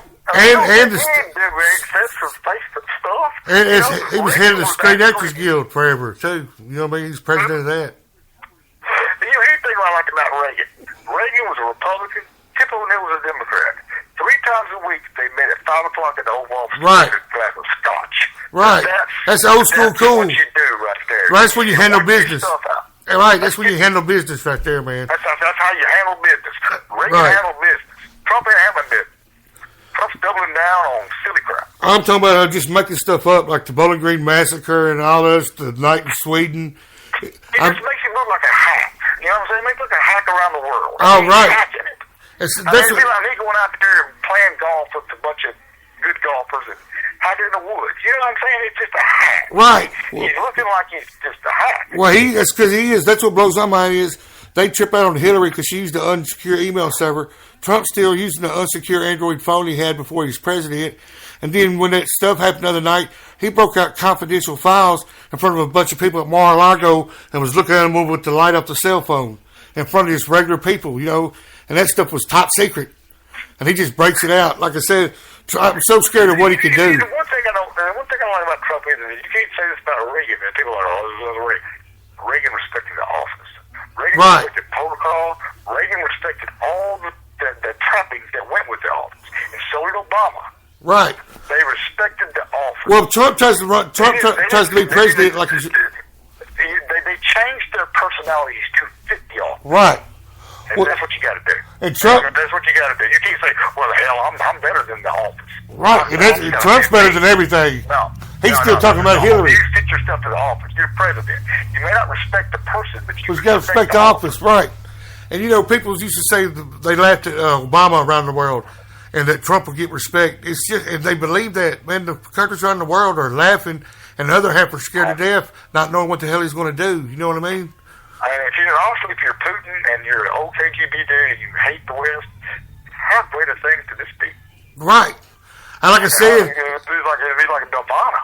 Well, Putin's an evil genius. He's almost destroyed this country from the inside out without firing a shot. You know what I mean? If you ever listen to anything, if you ever want to read anything good, listen to Lincoln's Lyceum speech from 1852 or 1848, somewhere like that. I mean, it talks about that if death, that destruction be our lot, let us be the makers and the creators.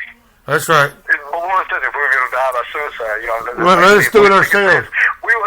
Lincoln in that speech says, not all the armies of Europe, Africa, and Asia combined with all the treasures of the earth could by force take a drink from the Ohio or make a track on a Blue Ridge in a trial of 1,000 years. That's the truth. They couldn't do it. Truth. If destruction be our lot, let us be its makers and creators. I'd rather something like we'll die by suicide. Right. That's basically, that's us. Right. The only way America can fall is from within. Right. If we do it ourselves. What did it say? A house divided cannot stand. And I think about it, I mean, here's the thing with all the Republicans are all there too. I'm not your enemy. No, we're all American first. We're all Americans here. I respect your opinion, but you need to respect mine. That's all I ask. Well, see, that's what blows our mind. We all have opinions. My opinion, to me, is just as important. Valid as yours, right. And, that's what blows my mind is, man, the Republican Party shifted so... I'm a centrist. I'm not really that liberal. I'm just a left-leaning centrist. But, man, the Republican Party shifted so hard to the right. People call me communist and shit. You know what I mean? And I'm not even close to communist. I'm a centrist, basically. I'm fiscally conservative, and I'm socially liberal. You know what I mean? I believe we should help people out. But I also believe we should... You have conservative beliefs. I believe in the death penalty. I do. I believe there's crimes that you commit to die for. Oh, I don't believe in the death penalty. I believe in the death penalty. I think you would kill some people. I think, and you know what I think? It's crazy. Like I said, we're on your show here. All right, let's hear it. The guillotine is the most humane way to kill that is true. Of the world. Hey, speaking of guillotine, this is off on a tangent. But, man, I forget what it was. They guillotined this one dude's head off one time, and his head lived for like 20 seconds after it was off his body. His eyes were moving around, and the dude was trying to talk. But listen, there ain't no 15 minutes of flopping around. No, it ain't. It's instant. And I tell you one thing, if I knew I had to get the guillotine, I might think twice before killing the whole family before I rob their house. Right, well, here's the deal with the death penalty. Going through my neck might make me think a couple times. Right, but another reason the death penalty don't work is because they don't use it enough to deter nobody. You know what I'm saying? That's part of it. I don't care if it works or not. I think sometimes some penalties that you do don't give a crap if it cures nothing. I think some things that you do, you need to die for. I would say I believe that it's worse than spending life in prison worrying about getting shanked and raped than it is. I think you need to kill them and save my tax money. But did you know that? It's like money paying for a pedophile right. to kill 3 kids. I don't want my tax money going to that. I'd rather be dead. I don't either. Than me paying for that. But it costs a death row inmate costs like 10 times more than a regular inmate because of all the legal appeals and stuff. It's cheaper to put them in prison for life. Legal appeals are too long. But honestly, if they took every child that was born in a hospital in America, they took the DNA from that child, the blood from that child, and they they sent it to 100 different labs for storage. 15 years later, if a crime is committed, you got it. Oh, see, I don't. Dead to rights. That's that security, like the movie Security Report or whatever. Well, there's 100 different labs doing it. They ain't all gonna be crooked. No, but see, You know what I'm saying? I don't believe in giving your There's DNA 100. out. I believe it's taking your DNA like that. If they done it to everybody, would be a Fourth Amendment. Put it this way, if your daughter's raped right now and brutally murdered, okay? If your daughter, she's raped and brutally murdered, unless this guy's a felon, you ain't gonna know who he is. He's gonna rape and kill somebody else. You know what I'm saying? Right. He had a good taste of it there. He's gonna kill 3 or 4 other innocent girls. Well, they're doing it. You know, they're doing it now. Like you nailed his old butt right off the bat. Well, you know, they're doing it now with violent offenders. They got a DNA registry base, but you got to be a violent offender. Well, if you're a felon, you're going to get a DNA. You Right. Get your DNA. Right. You're going to run it through the thing. But what if you're like one of these Ted Bundys? Right, You've first never done time. crap. Right. And college and stuff. You're killing people on a spree. They ain't got your DNA. I'll do You this. never committed a crime. If you had your DNA when you was born, they don't even know who you were. This is off on a tangent too, but check this out. Dude, they think there's a super serial killer that's a trucker that's going through the U.S. I just watched a documentary about it. There's been like 600 women killed in the U.S. killed by the same dude. It looks like the same dude, like 600 different women in the past 20 years. You know what I mean? But think about it, if you were a cop. This guy comes through town, stops at a truck stop, kills a girl, and then drives off. Right. He has no connection nowhere. Right. And that's How what are makes you going to figure out who he is? right. That's what makes the serial killer so hard to catch because they. Right. Especially if he's mobile like that. Right. They say there's He's a. transit. Yeah, you're not going to ever find him. Hey, look, this documentary said, look, there's a truck driver and there's this one other truck driver, I forget his name, but he's already on death row because he was a serial killer too. And he said that there's a gang of truckers out there, like 7 of them, and they're all serial killers. And they go around killing women and keeping some of them as sex slaves and swapping them out. And when he got busted, he had a chick chained up in the back of his Peterbilt. You know what I mean? And he said there's a group of them doing it, which is crazy to think there's a group of just serial killers that teamed up. You know what I mean? Have you watched it? Well, I know I'm stupid sometimes when I think about political stuff. You watch the stupid ghost shows? I have watched them, and the one I've watched lately is the one about Ghost in the Hood. Have you seen that one? Yeah, I saw that one. Yeah. I see that. But the ghost shows, what gets me about the ghost shows, like Waverly Hills Sanatorium. Okay? Waverly Hills Sanatorium. Right. 6,000 rooms on like friggin' 40 to 150 acres. Damn.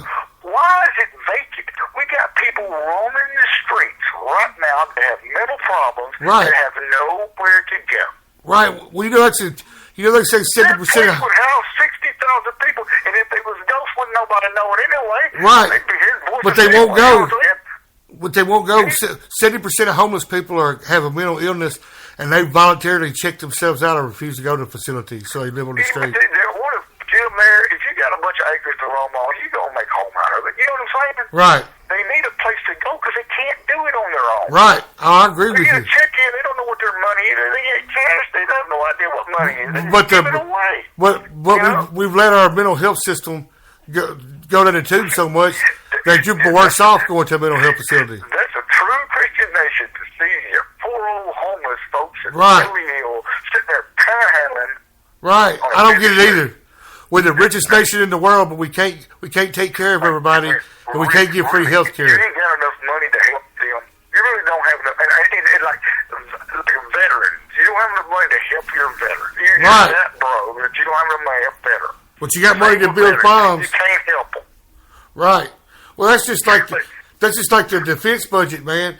They always add to it and never take away from it. Exactly. Think about this.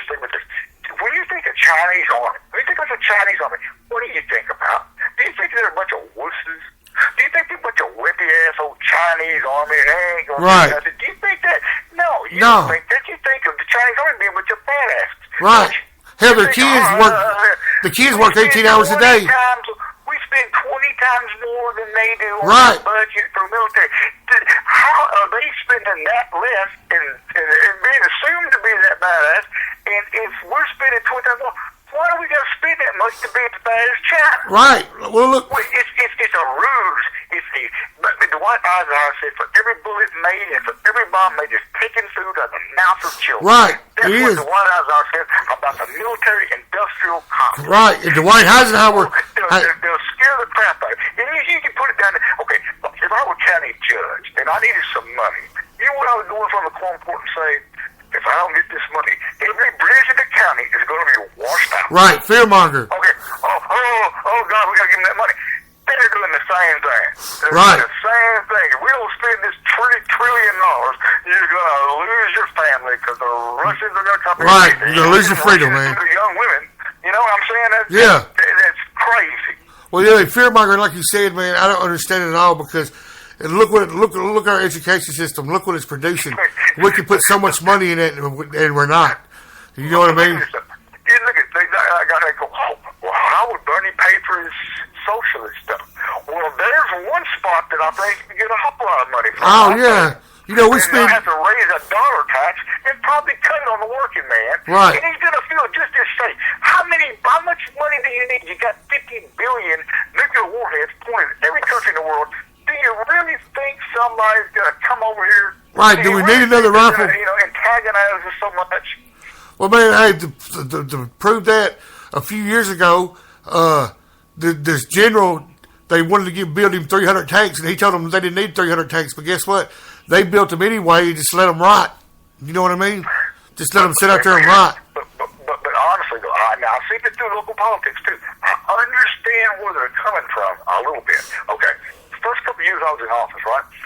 I tried to be like, I mean, I still do, but I tried to be just like cut back down where I should have bought things I didn't buy.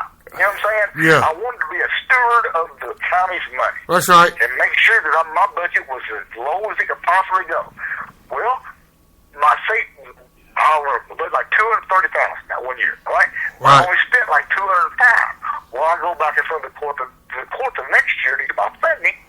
They cut me back to 200. Right. See, that's the problem. Right. That's why they do that. I've heard that before. They're scared to actually save money because they'll get cut and it'll stay that way. Right. Man, you ain't the first person that told me about that. There's going to be some years where you spend more money and some years where you spend less. Right. And if you It's just one of those things. and it's funny you mention that because I've heard other politicians say that, man, that if you'll cut you down. You know what I mean? It's a flaw. I mean, even if you have to, it's just human nature maybe to try to spend all you have. Because you don't want to be cut back on what you didn't spend. Right. So you got to cushion it. It's just one of those lessons that you learn real early. Yeah, well, how long you been in office, Craig? Huh? How long you been in office? About, I elected in 2000, took office January 1, 2001. Oh, dude, you're on fire. And when you were uncontested the last couple of times, wasn't you? So you, What now? last time you run, was it uncontested? Yeah, I haven't been contested since 2000. That right there tells you you're doing an awesome job. Nobody wants to fuck with you. I had an old man come in one time and said, they ain't let you doing a good job. It's just nobody wants you, Joe. It ain't that you're doing a good job. It's just nobody wants you. Oh, man, you do it. Hey, the thing about it, you have people every once in a while, you tell them, say, well, somebody's going to run against you. I thought, well, that's good. Somebody runs against me, I'm okay. Right. I think you're okay. You're running for the wrong doggone reason. If you're running against me, you ain't going to win. Because that's what happens in politics. You need to be running for that office. You're not running against me, because that's not my office. That's your office. I just occupy. Plus, incumbents when I win. run for that office, I run for that office. I don't run against anybody. Right. You run for that seat. Think about it. If you can say that you can do the job better than me, run for that office. That's right. Like, if you think tell me how you can do better. Explain it. But that's what that's the thing about it. A lot of people get into politics for the wrong reason. Don't get into it to make no money because you're not gonna make no money. No. It ain't a money thing. Hey, you ain't gonna make no money. Don't let you get a federal political job like a senator or something. You start taking them kickbacks. Yeah, but you gotta figure though, even the federal job, look at the donations you gotta make. Right. Well, they speak. You gotta figure. Everybody and their mother's gonna say, "Let's call Senator Jones for to sponsor a booth at this." Well, You know what I'm saying? Don't think you're big enough that you ain't gonna get that. Right. You're gonna get that. The money is corrupted politics so bad that they say on average U.S. senators and representatives spend 4 hours a day fundraising. So they're only working 4 hours a day for us anyway. And they only work 3 months out of the year. I don't get it, you know what I mean? But they get paid for all year. That's something else that should change. That's why it's so important for the Senate don't be elected, because that's the last stop stupid crap. Right. It's a Senate. The Senate stops it. You know, right, that's what it's there for. Kind of flaky. You know, there's a flaky one. There's like the House of Commons. They're like the flaky one. But the Senate stops a lot of flaky crap. Look at the impeachment of Bill Clinton. Went right through the House. Senate right. stopped it. You know what I'm saying? I mean, they Senate jammed on him, right. But they don't need to go worry about running for the election.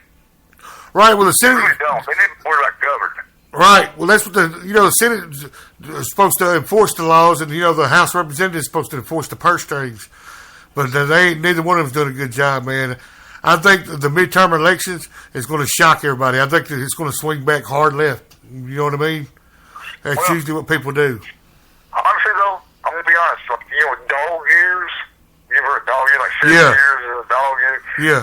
Right now, man, between here and the next election, it's like 8 years, 10 years. Oh, it's already felt like 2. Right, it's already felt like 2 years. But it's longer. I mean, I'm saying it's a lot of stuff can happen. Oh, yeah, a lot of stuff. I'm talking, we're only a month in. I mean, well, Trump gets his people in place and they all start. He could run smooth. I mean, he's just maybe a slow starter. Oh, he's a hell of a slow starter, like I said. But his thing like Trump, he didn't help himself, though. No, he don't. I mean, and he blames it on himself. Trump and Obama's big default was he was boisterous. Right. Obama was boisterous. And right. you say, I love Obama. Obama was a good president, but he bragged. Okay? Right. Boehner said after he won the election, he went back there to compromise with him on some stuff. He said, but I won the election 15 times. I won the election. Who, Obama? 15 times, yes. To him. Well, he's trying to negotiate. Okay, when Trump goes to the presidential little press dinner, right, Obama invites him there to that press dinner. And destroys him. And then chastises him. Yes, I'm talking about clowned on him. Yeah, that's what caused all this shit. Yeah, that's what I've always thought that too. That's what Obama being boisterous. It's what made Trump run. Riches that actually got us into this crap. Right, I've thought that too. That him challenging Trump and dogging Trump out is the whole reason he ran. Trump ran. You know what I mean? When Trump, I can put it this way: when Trump left, you know what Trump patented? You know what Trump copyrighted the next day? You're fired. Make America great. Great again. No, I should have known it. He copyrighted it the next day after that. So I should have known it. Well, he's big on copyright stuff. That don't surprise me. Yeah, but he didn't want it because he was going to run. He wanted Obama to hand that doggone thing over to him. Right. And he got his wish. Yeah, he did. Trump, though, that's probably all he wanted. He didn't really think about what would go after that. Oh, man. To show him that I can win this doggone thing. Sorry, sucker. Well, look, not only that, the look on Michelle Obama's face said it all when they were passing the torch. You know what I mean? She had a look of disgust on her face. Obama had to swallow some humble pie on that. Yeah, but he brought it upon himself by being an old, boastful jerk. Right. Well, we got to. If he'd have been more classy about that, he was a little unclassy about that. That would be But honestly, that's about it. He was a dignified dude. He's a dignified dude. Like that. That's about it on him. He's a dignified dude. But I'm about to wrap it up. But man, it's been awesome, Craig, talking to you, man. And you're welcome back. I appreciate it. Like I said, I hope we talk openly like this. And like yeah, man. Anybody, but no, this is the free speech. That's just the way it is. Right, no, man. I'm big on free speech. I allow people to say anything. You know what I mean? It's a safe place. The reappraisal year this year, they'll send out notices in July. Okay? July? If you get a notice, that means your taxes are going up. And if you don't understand why, just call that number on there or call me, and I'll be glad to go through it with you. And like I said, cropland values are going up. We're going to do some things that maybe like later in the year, like each crop, and farmers need to probably come up to the office to find out what they're being charged for crop on. Like a guy may have 640 acres, he's only farming 620. We don't even charge him 640 if he's farming 620. Right. We're just farming crop 620 and timber or pasture for the other 20, Right. That's one way you can save money, because you can't appeal it, but you can get it correct on what you're actually paying on. Well, like I said, go ahead. But everybody knows, call Craig. Craig can make it happen. Dude's efficient. Hey, man, one thing about being up there for a while, I can look at a tax statement and I can tell in 10 minutes. I can tell in 3 minutes whether it's wrong or not. Right. That's the way, I look at it In all your the time, sleep. I look at it and go, oh, man, this is wrong. Right. Hey. I look at it and I say, oh, I can fix this. But you know, that thing, man, that comes with Territory, though. experience. Like, Right. Gordon hired me back in 92, so I've been in that office since like 93. Right. And that's why you do such a good job, experience. And that's why Trump is not. I learned from a good guy. I learned from Edgar. Oh, you are a good guy. Oh, Edgar Gordon was the greatest guy ever. I mean, he really was. He was compassionate, but yet he was firm. I mean, he was Yeah, right. a very good role model to learn from. Right, Because, good mentor. he showed that you could be in politics and enjoy it and actually help people. You know, he taught me that's what you need to be in it for. Right, to help people. Right. That's what everybody should be in it for. Learn all you can learn from it so you can be able to help them better. Right. And that's what. And that's what I've always kind of gone by. Like, the thing about my job is assessing. My job is calling the phone company. My job is trying to dispute something else. You know what I'm saying? Right. We're elected officials in that county, and every office up there does things that aren't their job. Right. Like when you get an older elderly taxpayer comes in, he's having trouble with the push-tone phones, trying to get information. Right. It's too fancy. They'll come to the courthouse a lot of times, and we'll call and see if we can't find out what they're trying to find out. But that's the thing about it. You need to be able to go somewhere. Right. And you are a true servant of the people. I can't help you know it. Sometimes you go up there, I ain't got a whole bit of the world, but I think I can probably get you to somebody that may know a little bit about it. Oh, I promise you, you'll line them out. You'll line them out, dude. You know what I'm saying? That's what you got to do with your elected official. You need to, if you can't help them, you need to try to get them in a direction where somebody. That's right. And that's what everybody should be striving for in politics. That's what you need to be striving for, because every person walks in office is my boss. Everybody walks in office is my boss. That's right. The thing about it, you need to be humble. Always humble about that. That's right. You need to understand that your position comes from that person that comes into your office. That's right. I mean, and what gets me is people that are getting in politics, they get big-headed. I've seen people get in politics get big-headed. Yeah, a lot of them do, like Tom Cotton. You're an election away from being nobody. Right. Tom Cotton's a perfect example. That dude's just he's power hungry. Carl told me one time, he said, when you're out of power, you're out of power. He said, when you're out, you're out. When you're done, you're done. Nobody wants to talk to you, nobody wants to see you. He said, when you're out of office, you're out of office. You're toxic. But that's what gets me about people that get in politics and they get big-headed about it, is because you're just one election away from being nobody. Out of it. You're nobody. That's right. I'm not really a nobody, but as far as power goes and being able to throw your title around, you're about one election away from not having that. You're right. But the thing about it, you should never throw your title around for your own self. No, and that's what happens too much nowadays. You throw your title nowadays. around to help somebody. I've done that before. I've thrown my title around to help somebody. Well, this is so-and-so, Right. And, just throw it out there. If they just say, well, I don't give a crap where you are, I said, well, that's about right. Right, I tried. Sometimes you throw it out there, they'll take it serious, Right, that's right. That's just you doing all you can. If you can help a taxpayer by doing that, it's right. If you can help you or your family by doing that, you need to get out of politics. Right. That ain't the reason That's right. you should be in it. You're right, man. All right, I appreciate you doing this, and like I said, I appreciate you coming over, man. Give me a call. I'll be glad to do it. Yeah. But anyway, it's good talking to you, Craig. And like I said, we can do this anytime. But this shooting the breeze of Byron Lloyd, I'm out of here. All right, brother. Here, man. All right, brother.